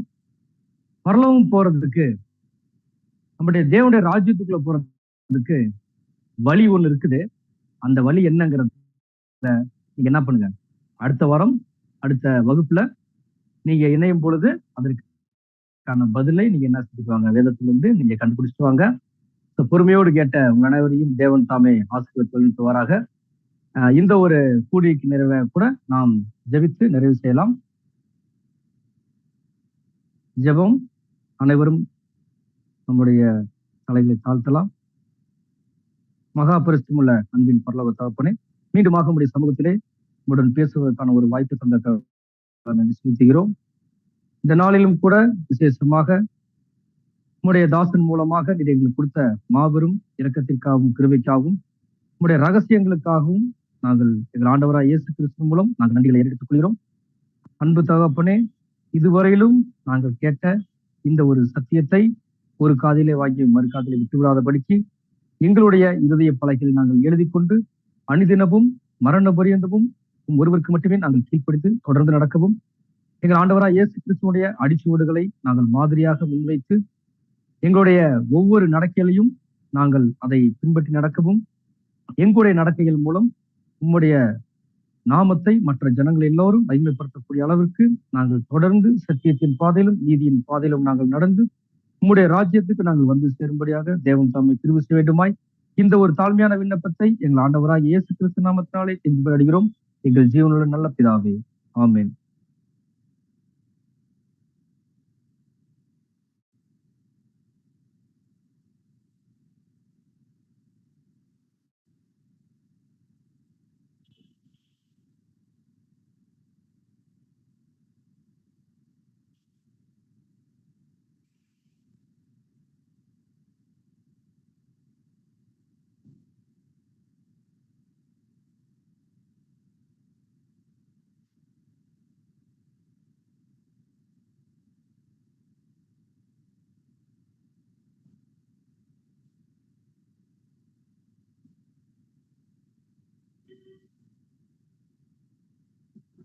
பிரதர் சொல்லுங்க.